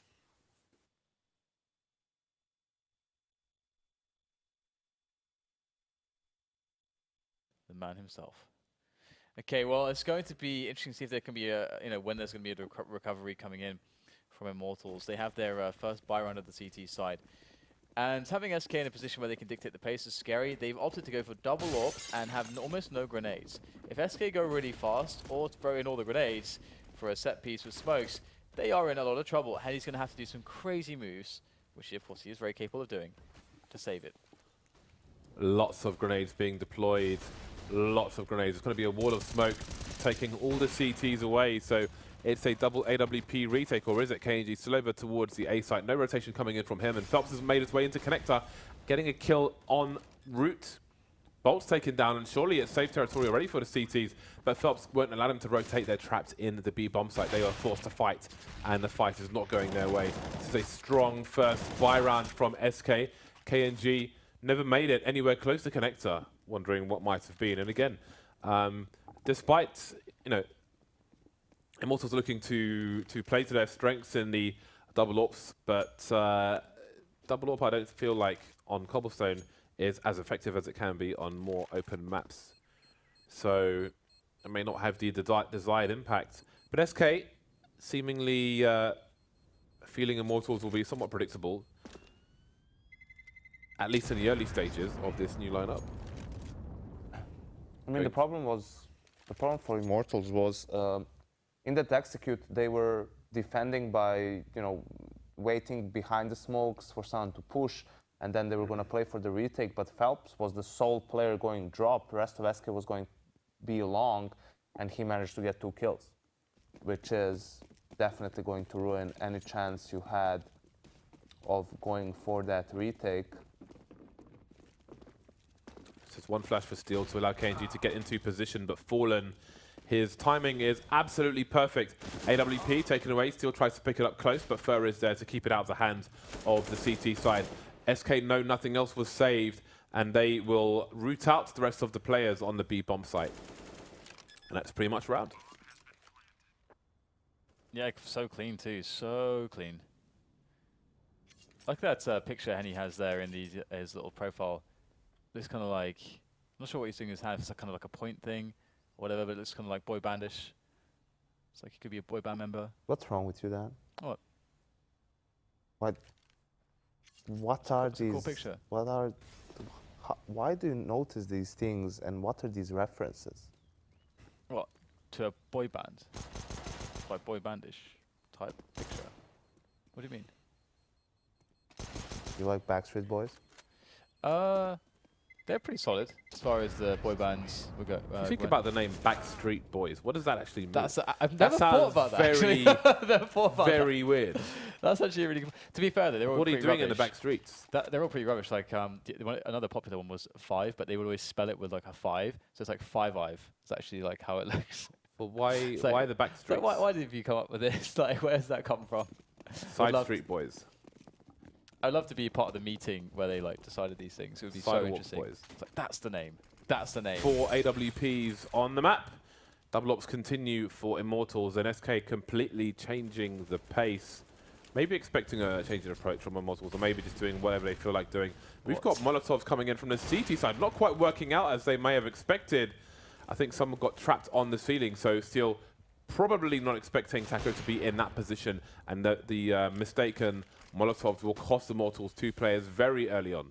Yeah, I mean, that just had Taco just sitting there for free. It would have been so good to have it, but alas, they're in a very poor position. And Backstreet Boys named after a flea market in Orlando, Florida. Okay. really, okay. Yep. All right, then. Well, actually, we had get a couple of frags going back the way here of Immortals, trying to get this hold working for themselves, and it may just work out. Henny's still alive. We know how many problems he can cause, although he'll get traded there, as Fallen is in position for that one, and Taco with his AWP as well. Just AWPs all over the place. So many AWP kills in this round, but it will be the 6-0 for SK Gaming. I like how you called me out, Yanko, for that very like inert comment that I made. Yeah, you never really called James out for the crazy metaphors that routinely. James doesn't say nearly as crazy stuff as you do. That is just such a lie. That's just such a lie. mean, he It's a doesn't- heinous lie. He doesn't do it on stream, Dan. I'm not talking about what he talks about definitely during does. lunch. Flea market in London, they're just called Sunday Market. Like there's one in Vauxhall Yeah. where lots of meat goes through before it goes to restaurants and stuff. But on Sunday, you can find like a place, some guy just selling remote controls. No TVs, just remote controls. Del Boy. Or shoes, all kinds of nonsense. Just called Sunday Market. It's just called Sunday Market. It's actually across the river from our location. Worth having a look there just for fun. What's not fun is a 0-6 starts to your CT side on Cobblers. Anti-pistol approach from SK. First spotting an elbow. However, he took the elbow. Just like an MMA fighter. Never nice. There's a recent video actually where 2 people elbowed each other in the jaw at the same time and knocked each other out. Really? Yeah, I tweeted it. One guy got up eventually and then won the round because the other guy didn't get back up again. How long did it take him to get up? 3-4 seconds. How long do you have to be out for it to be like a? It's like a double TKO. Is that like a? Oh, sorry, not even TKO. There like have an been actual KO. there have been double knockouts where you kind of spaz out and your arms and legs go up in the air. There's a famous one of that where 2 guys just roundhoused each other, just both KO'd at the same time. That's insane. This That's so is crazy. a map of AWPs, it seems. They continue here. Immortals sticking to their plan of the double ops, but it hasn't been much action towards the A site from SK so far. This time, Cold Zero with an aggressive peek towards drop will get taken down by one of the silenced M4s. I think we seem to be seeing a resurgence of M4A4 with some teams seen even scream of using an M4A4 rather than the silenced one recently. Phelps with a wide peak, KNG going from A to B, but that's not going to work out either. Yeah, it's going to be pretty difficult for Immortals to hold if SK use the time that's remaining to kind of group up somewhere and go for a push. We can see that, for example, Bolts, if A is one of the, if that's the area that's SK want to attack, he can get it very easily isolated or cut off by the use of utility. And indeed, they're going all together up the middle position. Bolts finding a very nice angle. What a play from him. They haven't really considered his position just yet, and he's already taken down 2 players. A great grenade as well, and he may just have won the round for his team. They were looking, SK were looking so good, but there's still a chance. They're still falling in a 1 versus 2. Bomb has to be picked up though, past the double doors, and the flick is not going to work out. No idea where his opponent would reside behind those doors. What a play out of Bolts. Oh, red crosshair. Purple HUD and red crosshair. Purple crosshair would be nice as well. I think my... I use purple. I'm not sure if my crosshair is purple or pink now. I don't recall. Anyway, Purple. 1 to 7. I recall. It's what? It's purple. Purple. It might be purple. Purple's good. 1 to 7 in favor of SK. They've got an opportunity to reset the Immortal side. Slow approach. The game slowing down after the initial aggression didn't work out for SK in the round prior. Still with a fair amount of money. I really think that Molotov was meant to bounce off, but it seemed to just not bounce at all for some reason.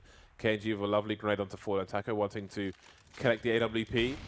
Can be nice to hold an angle here. You can see if somebody moves from the stairs, then that'll cause problems as well. Got to be really careful, KNG, in that position. Henny taken down towards the connector area, and that's going to isolate the 3 B players. But what is the read from SK? Do they make a play towards A?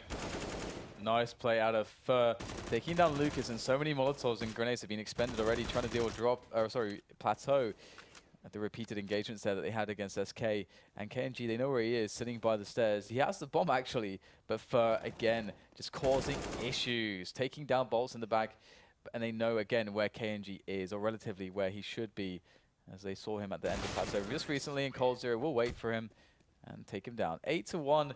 Immortals having a very hard time so far to deal with SK's shenanigans on the terrorist side of Cobblestone.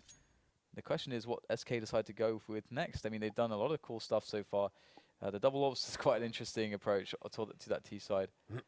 This time it'll only be a single orb, but we'll see if the buy of Immortals, the force buy, can actually help them out here. They have been reset, as you've just seen. So this is why the force buy is out. And SK Gaming are going to know this. They're going to realize that this is the kind of buy they're up against. So they'll run a strategy that's applicable to this round. You can see the passive positioning from SK. Trying to avoid any shenanigans. Cold Zero with irregular shots in case there is a boost coming in. And SK will have to be expectant of a pop flash play, probably around the broken wall there where KNG is currently standing. So again, they'll take their time and try to exhaust the utility, what little utility there might be on the Immortal side. Steel running straight into the crosshair of that's a great start, and that might speed things up. Taco looking through the corner of the smoke as KNG moves back. Again, his position is compromised because no one's covering him from the drop zone, but he can't get into position in time without running, that is, and giving himself away. So it's 5 versus 2, and we'll see what these 2 players, if they choose to continue pushing or if they try to hold on to what they have. You can see SK have no intention of allowing them to go anywhere. Fallen is very much on his own, however. So you better make sure he lands that shot.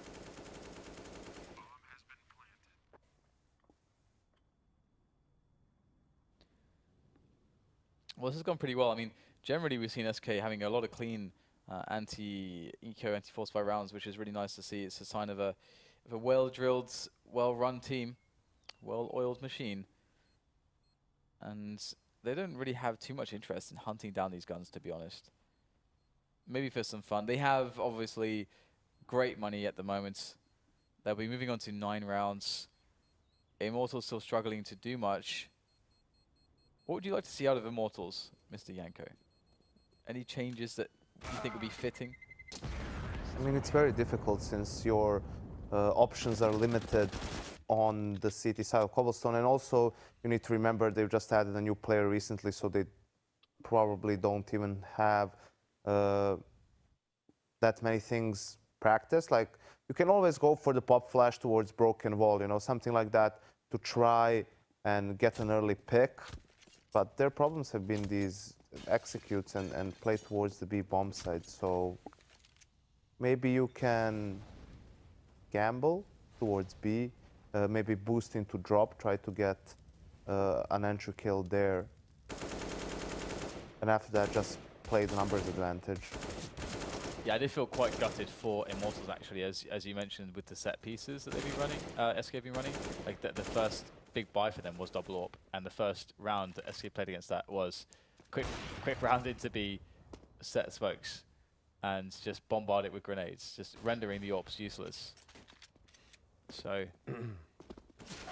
SK definitely have chosen the correct rounds to run against Immortals so far. Just a quick shot of SK there. Business as usual for them. But as you can see, Taco's been having a lot of fun on Plateau, not just with the AK, with the AWP as well. And now it's 10-1. Very different. A very stark contrast, James. A stark contrast to map 1.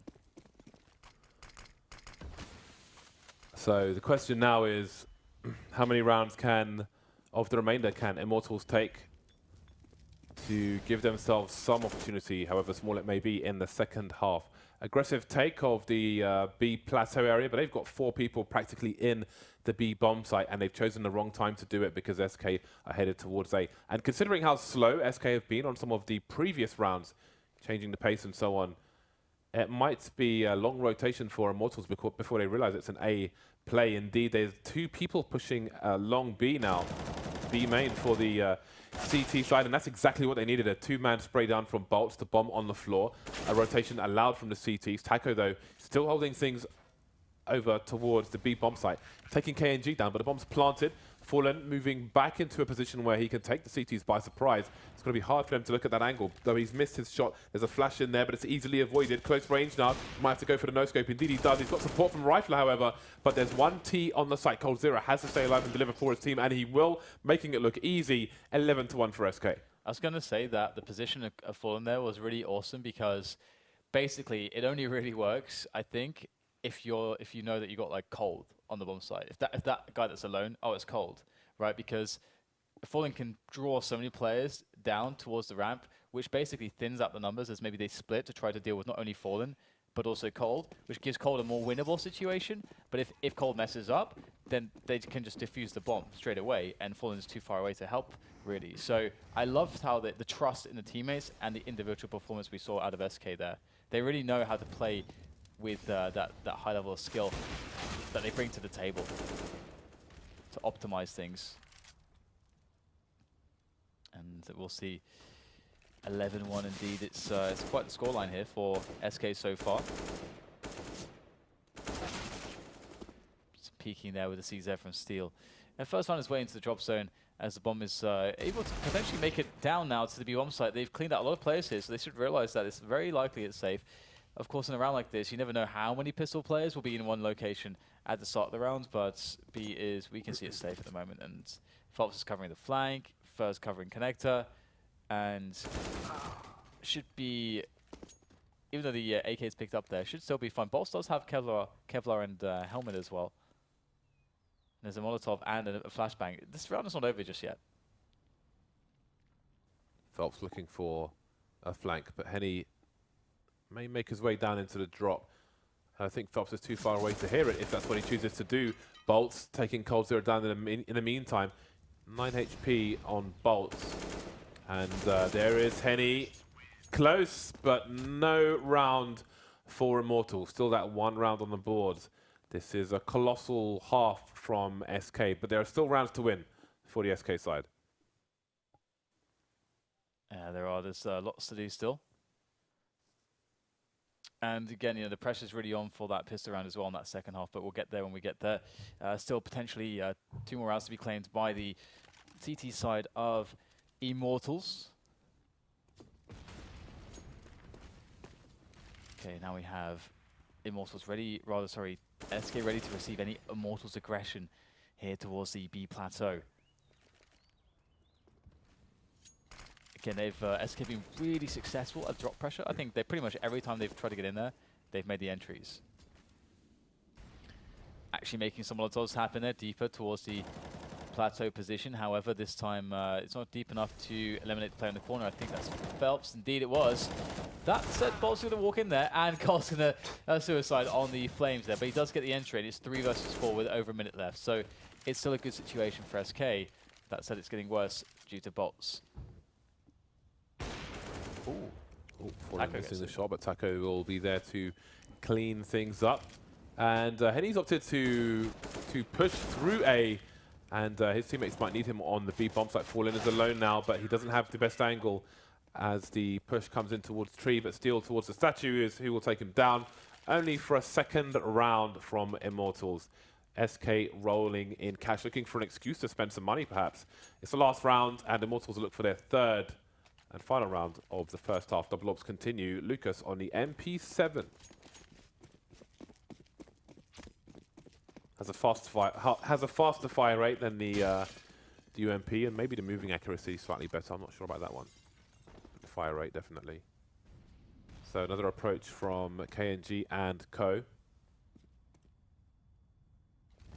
Ooh, we've got some weird boosts coming out from the T side. Cold with a nasty surprise, but KNG ready for it. 2 orb kills for Immortals.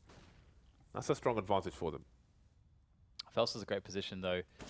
Oh, maybe not. Still catches him unawares. And KNG does not stop. There's another frag for him. Frey comes in from Taco, but he's got a lot more players to find. 4 more players to go. There's another one. That's a very nice frag from him. He has full utility still, but the bomb has to be collected. I say has to be. It doesn't have to be collected just yet. He could even try to do a sort of run around the entire map if he wants. He can still make it onto the bomb. But he would waste a lot of time running when he needs to use time to actually get engagements here. And through the smoke he goes. That's a tough split situation to be in. 12-2-3, and it's going to be an interesting first round in the second half because it has to be a win for Immortals. If it's an SK successful defense on the pistol round, surely the game is going to be closed out pretty easily. We'll have to see. We'll soon find out. It's palpable, James. It's palpable. You can cut it with a knife. All Kevlar for Immortals on their T side. Fallen with flash smoke, and he's heading over towards the B bomb site. So if there is a fast rush, he could try to slow things down. Fur hasn't spotted the... Oh, it's interesting. Bolts is towards long A, and I don't think he's been spotted. And Fur's going to hear loads of people running in his direction. 2 easy headshots for Fur, and that is a hole in the defenses of Immortals. But all of a sudden, there are 3 kills for Immortals. Moving into the B bomb site. There are more CTs there, and the bomb's not in tow, but it might pull the final 2 CTs there.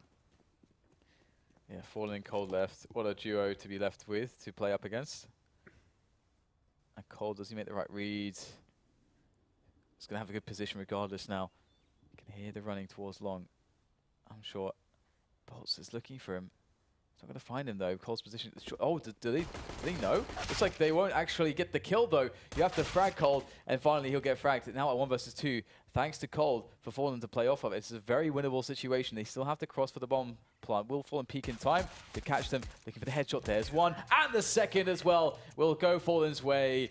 That's the pistol round. A very crucial round won by Fallen, taking away the best chance for Immortals to get back into this one. Damn.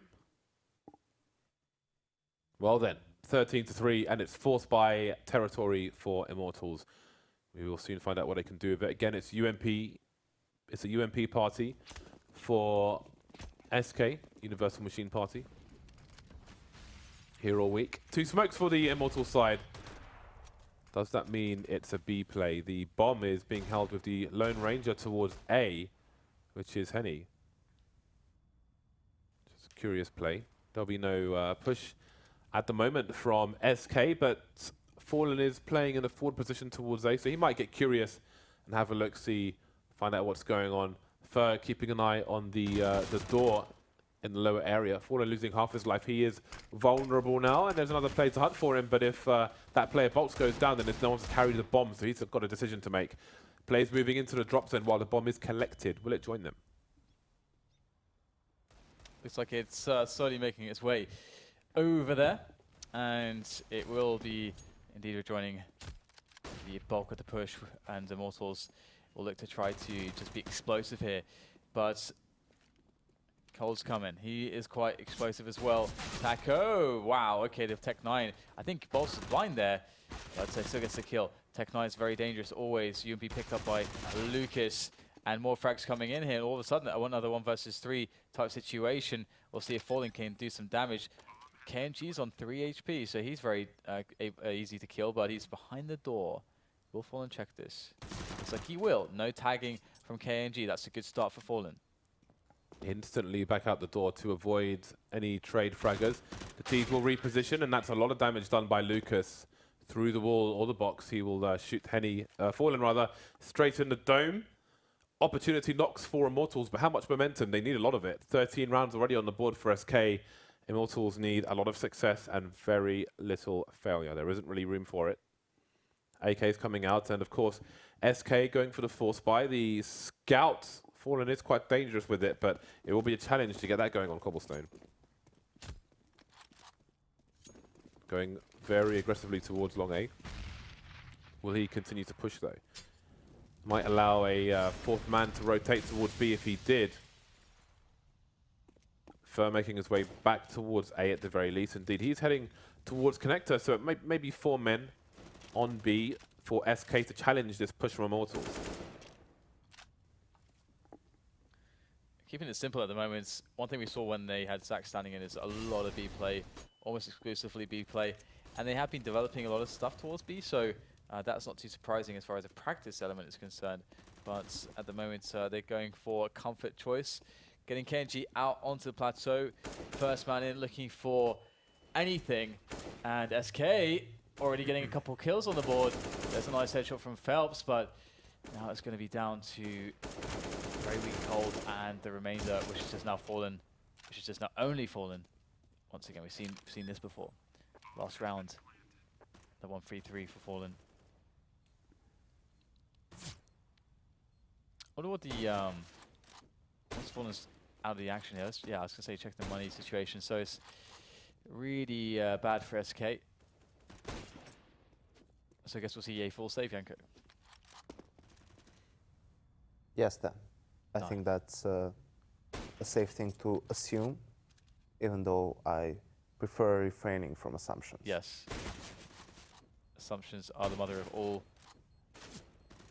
mess-ups. It's a nice shot from Fallen. And I think he knows he's tagged the other player, so we'll see if he chooses to hunt him down or if he chooses to save KNG. Oh my god! Oh, he died. Oh, that's a shame. I feel like KNG deserves to die in that situation. Fallen was unlucky to get that, not to get that shot, but there we go. 5 rounds on the board for SK, sorry, for Immortals, hello. 5 rounds on the board for Immortals, 8 more to go to catch up with the score of the SK Gaming side.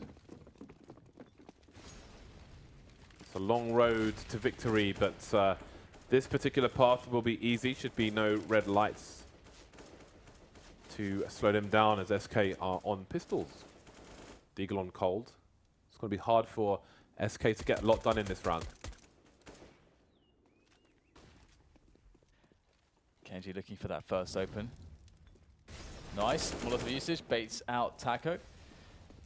And the trap of KNG is sprung. I like this coordination. Taking it quickly. Molotovs in the correct places for the correct positions. And we'll see the round essentially over as quickly as it began. So that's a very good good move there from Immortals. And they'll get on to 6, but SK will be on the buy in the next round. Just trying to do some additional damage at the moment. Plant pots, plant. He's hitting the bomb. Ooh.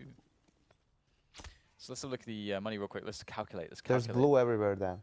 Let's calculate. So it's the 3rd loss in a row. That's $2,400 in addition to what you see there. Guess we'll have a look, see if there's some deeks to be had here. It's cold after all. Let's see. We'll get back to the mathematics afterwards. Oh. Oh, what's going on there? What is happening there? Oh, Fur's creeping up as well. There is a potential that they could maybe steal away a weapon. It'd be very hard though because there's so many players. But that's essentially the ultimate goal and the best case I think here. Oh, Fur's gonna get backstabbed in the back. Okay, so I guess we don't have to do mathematics. It's going to be already there for us. So looks pretty good. Then we have to get everything. I'm not sure if there was enough for a Norb. I'm not sure if there was or not. We'll see in a moment.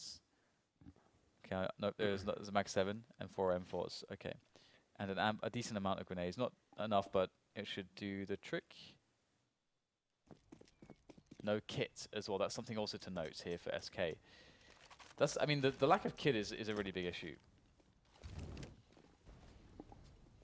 Fer getting aggressive with the Mag 7 A long. And Immortals, I imagine we'll see slow play, but I imagine also we'll see mostly B finishes from them. Just based on what I've been seeing recently. And you can pressure the entire map and have the CTs always guessing. Even if you go B 5 times in a row, it depends what you do up to that point. Do you just clear out A? Do you leave a man in A? Do you try to take drop zone and just hold a bit? Do you go really fast towards B? Just there's so many ways to arrive at that conclusion.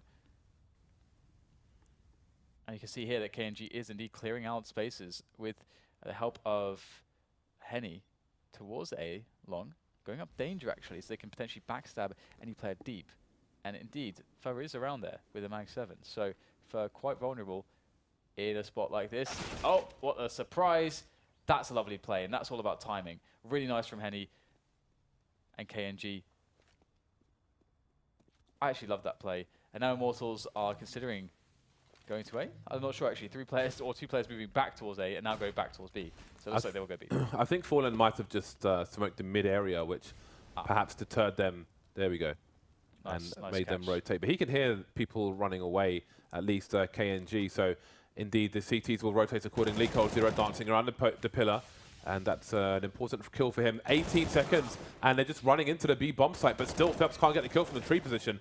Taco clearing the plant pot and taking Steel down. He's got support from his teammates as well. 9 seconds, and that bomb's not going to get planted. Down to the 1 versus 1. Fallen doesn't need to show because there is not enough time for KNG to get this plant. He's going to lose via timeout. 14 rounds on the board for SK.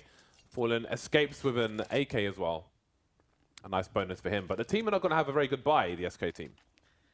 Yeah, and you can see that it was known that he couldn't get the bomb down in time, but he got it down just for the extra money instead, $300 bonus for him. So 2 away for RSK. They got 2 UMPs and a Mag 7 in this round. Interesting. Fer got completely wrecked last round with the Mag 7, so perhaps he wants revenge, James. Perhaps he wants to get in there. Fast round now. Very fast, mixes up the pace for Immortals. And this can be very dangerous. You can already see just catching Cold completely off guard. Though the trade frag is in there from Taco, holding on to the drop position. Very important. What else can he do though? Actually realizes that a play got through onto connector. Wanted to try to clear it out, but he just was too exposed. He wasn't able to. That wasn't a play that he was able to make.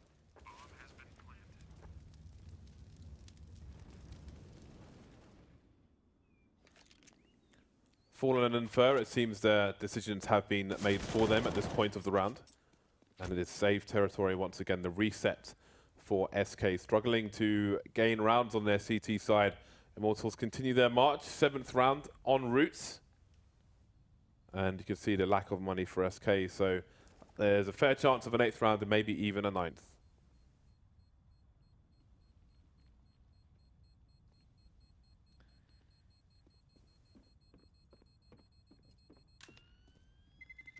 Boom. Kablamo. Kablamo. You know, I just suddenly thought of this. You know, like how in this, because I think one of the SK players was doing it, like you can smash the glass with the knives. Yeah. Like that would just not work at all in real life, at all. Like not even a little bit. It's like trying to slash It depends. a glass pane. It depends. Even if it's only single glaze, right? M9 bayonet's pretty heavy.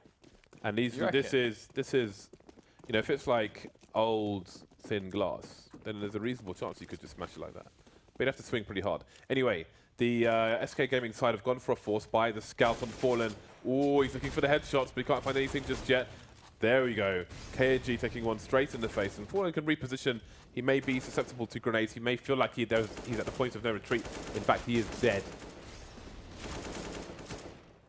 So much peeking going on, it's insane. Cole going for Y peek, Y peek, Y peek.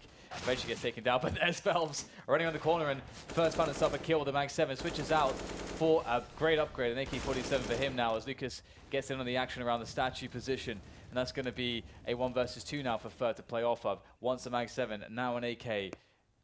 Can he get himself the trio of kills to save the round for his team? With a minute left to play with, Immortals have opted to go for the not rotation actually. Just looking to see perhaps if, like, I don't know, maybe there was a call here from Lucas and Henny's gone back. Fer thinks he's making his gamble, his guess, that it will be A. And the interesting thing about this guess is obviously you have the flanking potential, and that's something that can position you well regardless. However, if he's standing in connector, or trying to push into the B-bomb site, you put yourself at risk because there was presence there, so you could get caught out. So I actually like this play quite a lot from Mr. Fur. To see if it's going to pay off for him, because they will definitely, I would imagine, be looking towards plateau at some point here. It's all about the timing and the positioning for Henny. He's going plateau, potentially. No, okay, he's going to just watch the position. He's static. Will Fur look for this one? Oh, fast is Henny. Very fast. Great positioning. And that's going to be the round for Immortals. So 8 indeed, as you said, James. Just as you said. And the fourth spy's failed, so the door is open for the comeback. That face tells the story, Making perhaps. some faces, yeah.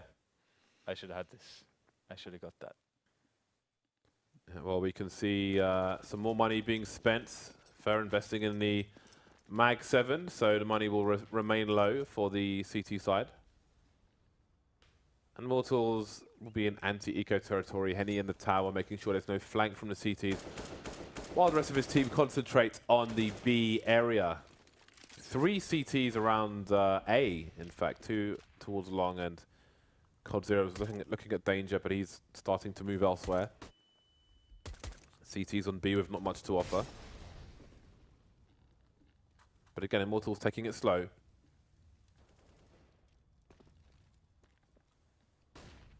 Taco being taken out, and again, it's just death by paper cuts in this round for SK.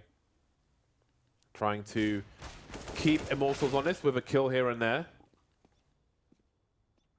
First delivered towards A with the Mag 7, so now he's the last man standing. What does he do with it? Moving towards Connector. There are some Ts en route. Steel spotting him. He's in the red. It seems Fur will save. Can try to make use of his Mag 7 when there's more people to play with him. The bomb is nowhere near the site, though. The bomb needs to be retrieved.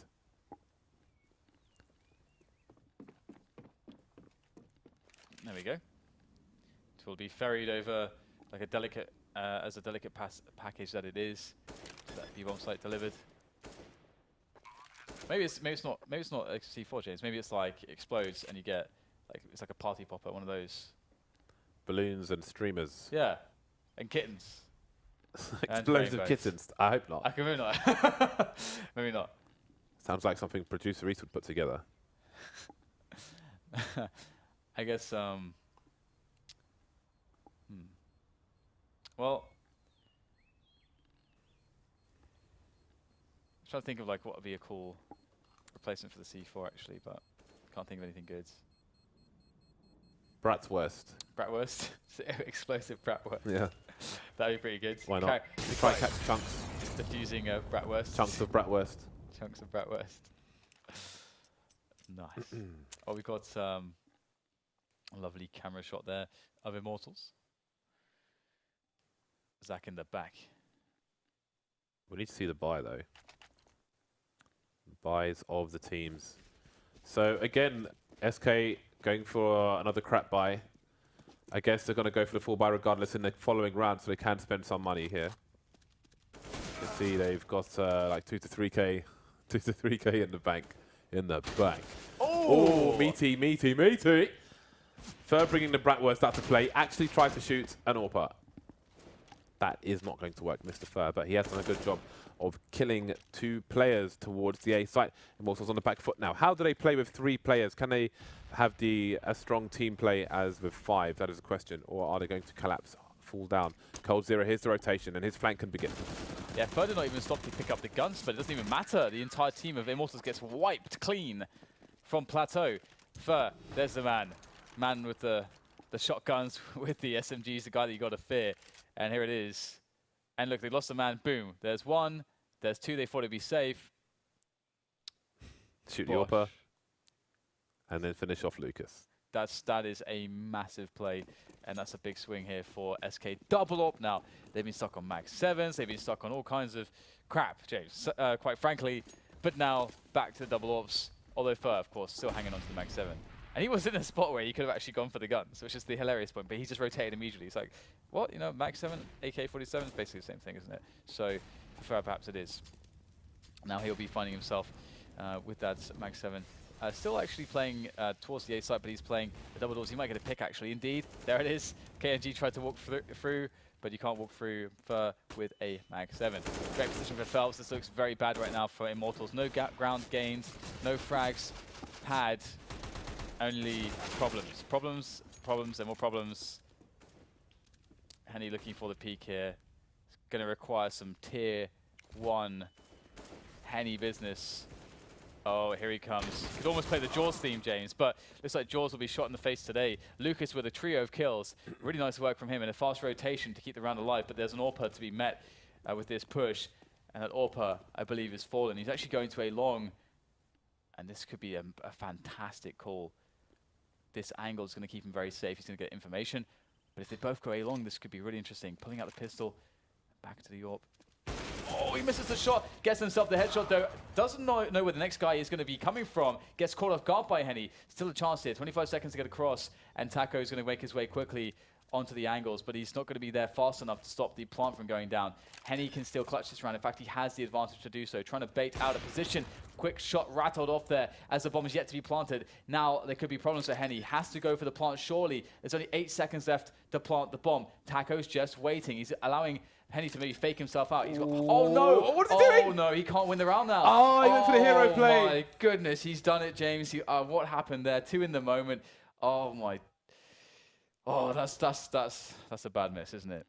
That's a bad miss. You hate to see it, Dan. You hate to see it. He tried Outgamed himself, Yanko. Yes, exactly, Dan. If you only let me finish, I would have said that, but now you can talk. It's awesome that he had the guts to try that, because it's not often you will see somebody try to go for one of those plays where you might lose by timeout. You know, he's not afraid to make what he thinks is the right play. So props to him, but SK with a landslide first half.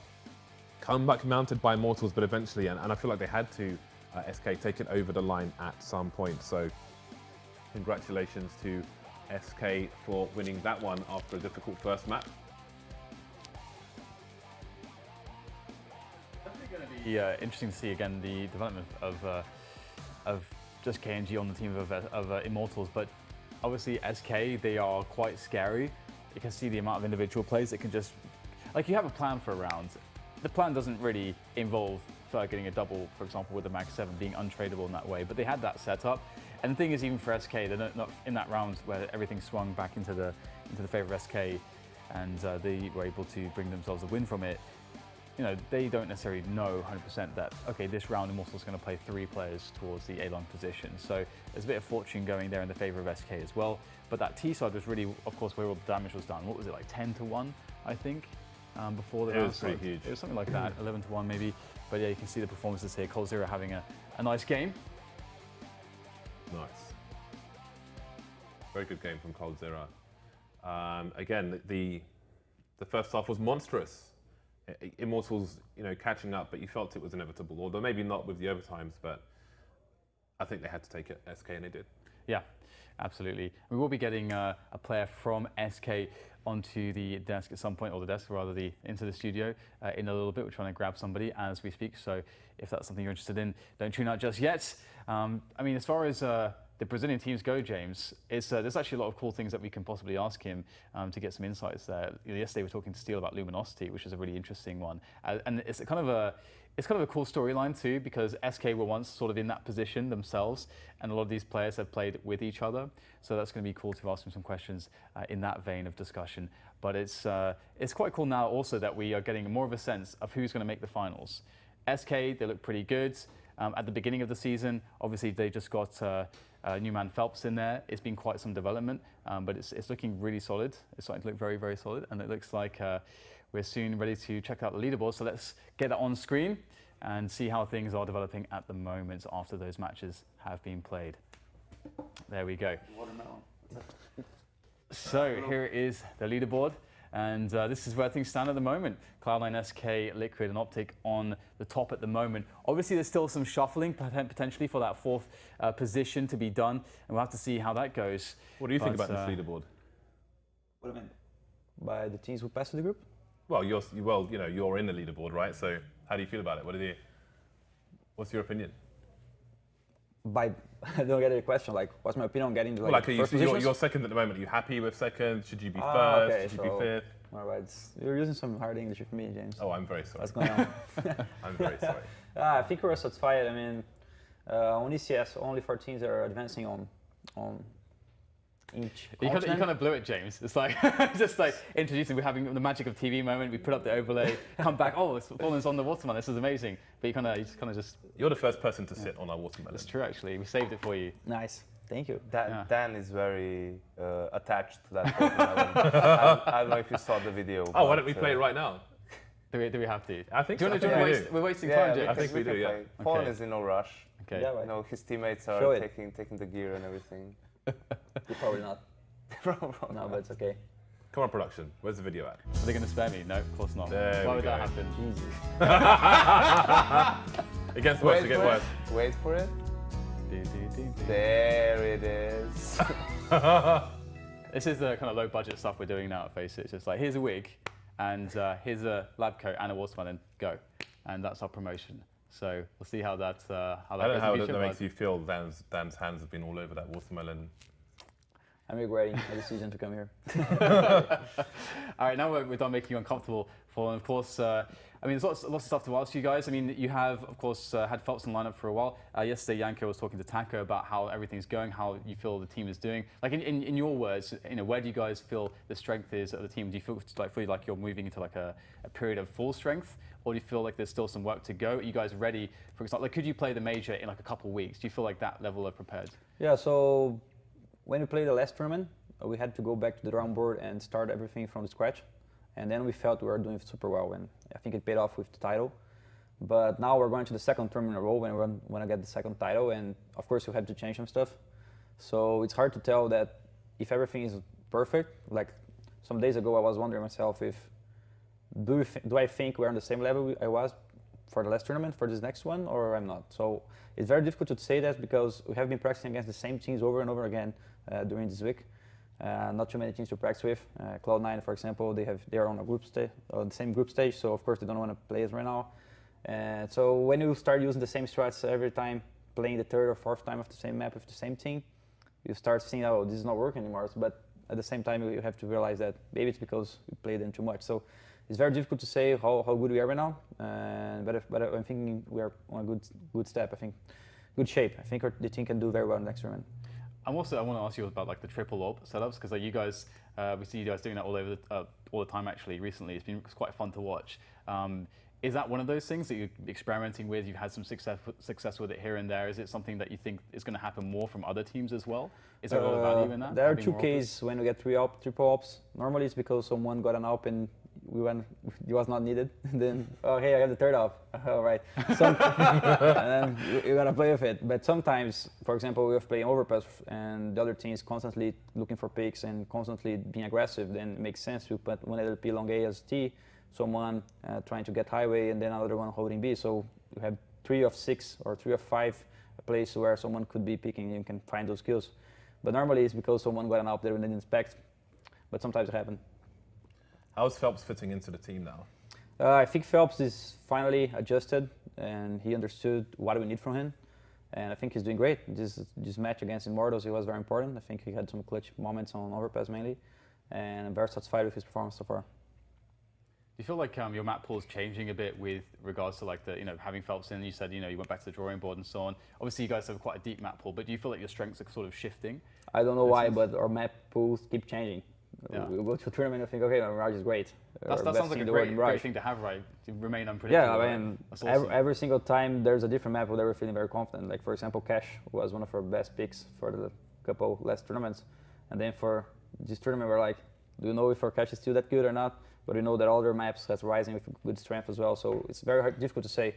The only one that still needs to work is Nuke. We didn't take notes yet.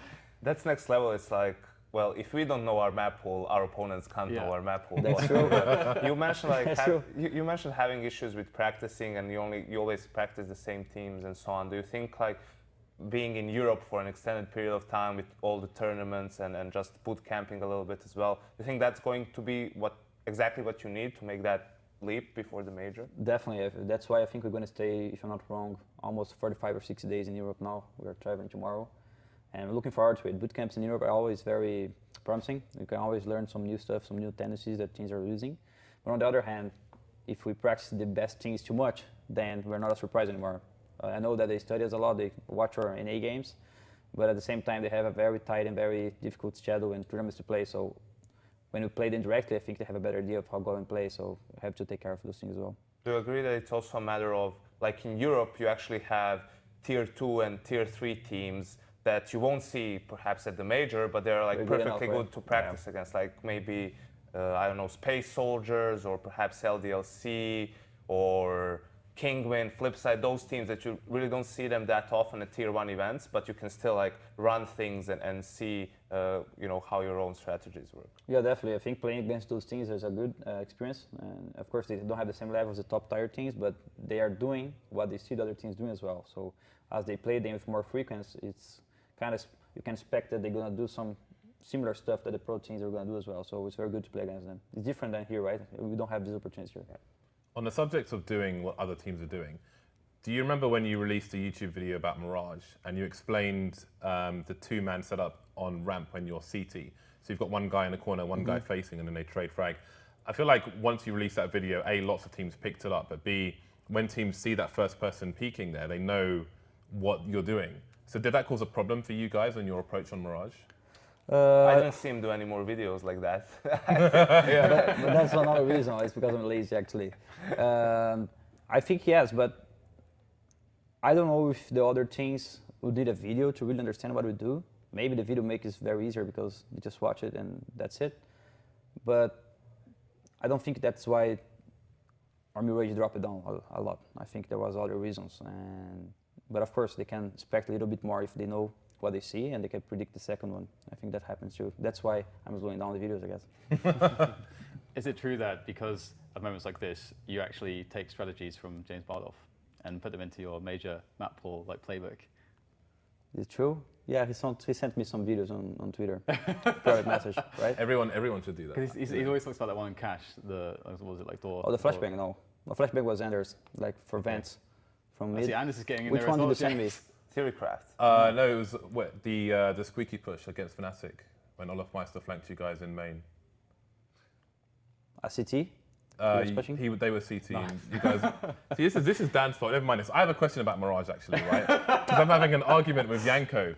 So when you're an AWPer on Mirage on CT on A, okay, and let's say you're like crouching next to the box and a T runs out from ramp, I think it's hard to consistently get that shot because if you look at the angle. Yeah, it's hard.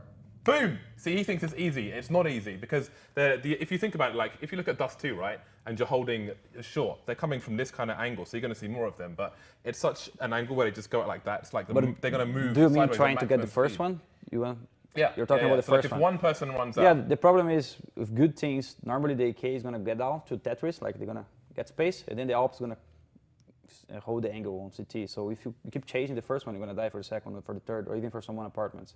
So sometimes when I'm playing by the box and I see someone passing through, I have to let my teammates know they can go to stairs, they can push you guys, and sometimes only kill the guy on apartments or keep getting in for the lane flashes, molly. There's not too much you can do after they go to Tetris, in my opinion.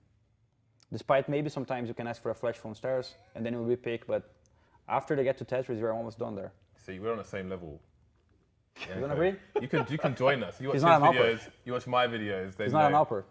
He is an AWPer. He is? He is an That's AWPer, the sad yeah. part. He's an AWPer, yeah. I think I'm going to move back to interviewing, and I will have no more of these shenanigans.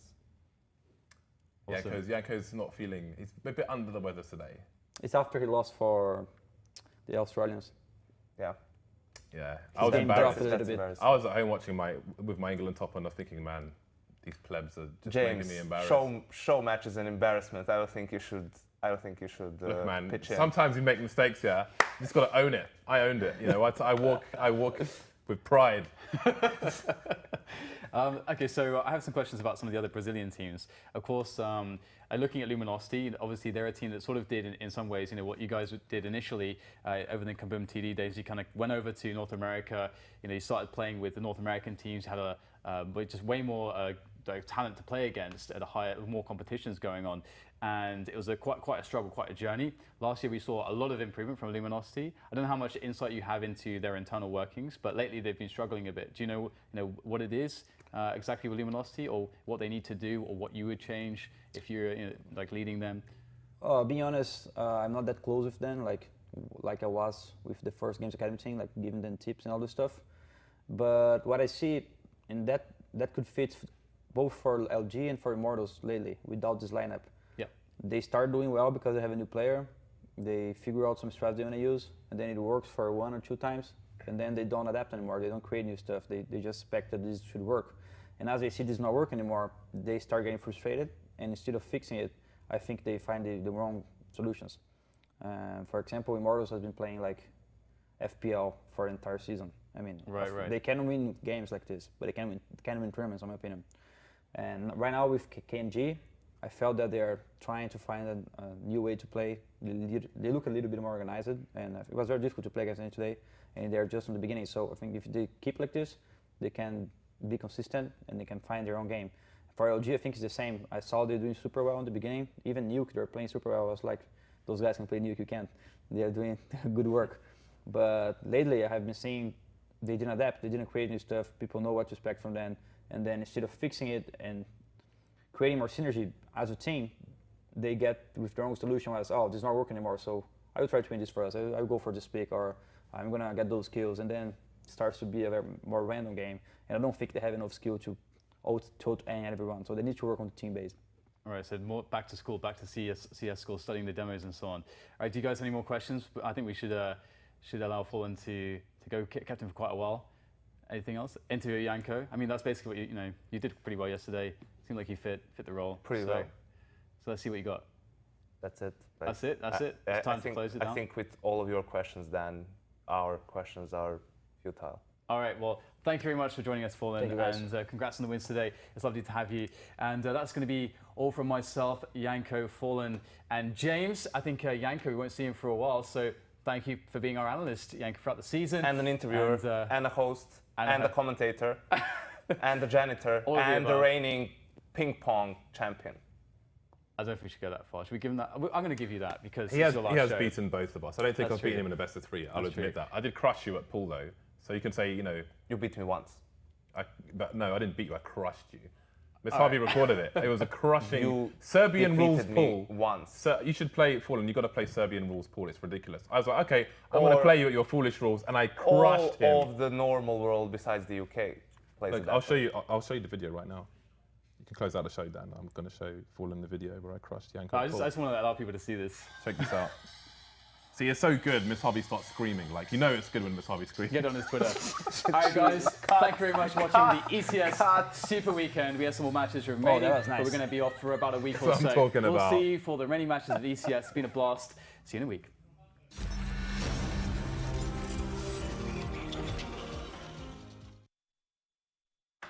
Do you play Counter-Strike? Do you want to play with the pros? Do you want to play against this guy? Going in for his team. Or this guy? Perhaps even this guy. Okay, maybe not him. Sign up now to Faceit.com and take your game to the next level. Play against the pros only at Faceit.com. My name is Forrest. I'm GetRight. Freiburg. You want to beat an old timer like me? Come try us at Faceit.com. The home of all the good stuff.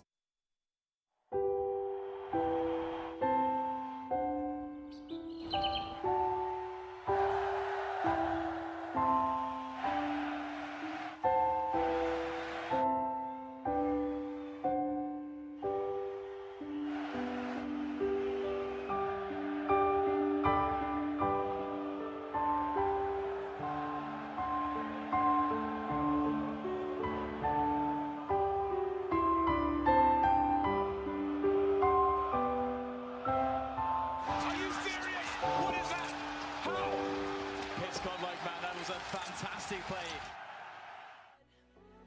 Just wanna feel like this. Just wanna feel like this forever.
touch the ground.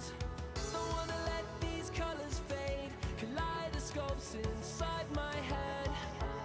Just wanna feel like this. Just wanna feel like this forever.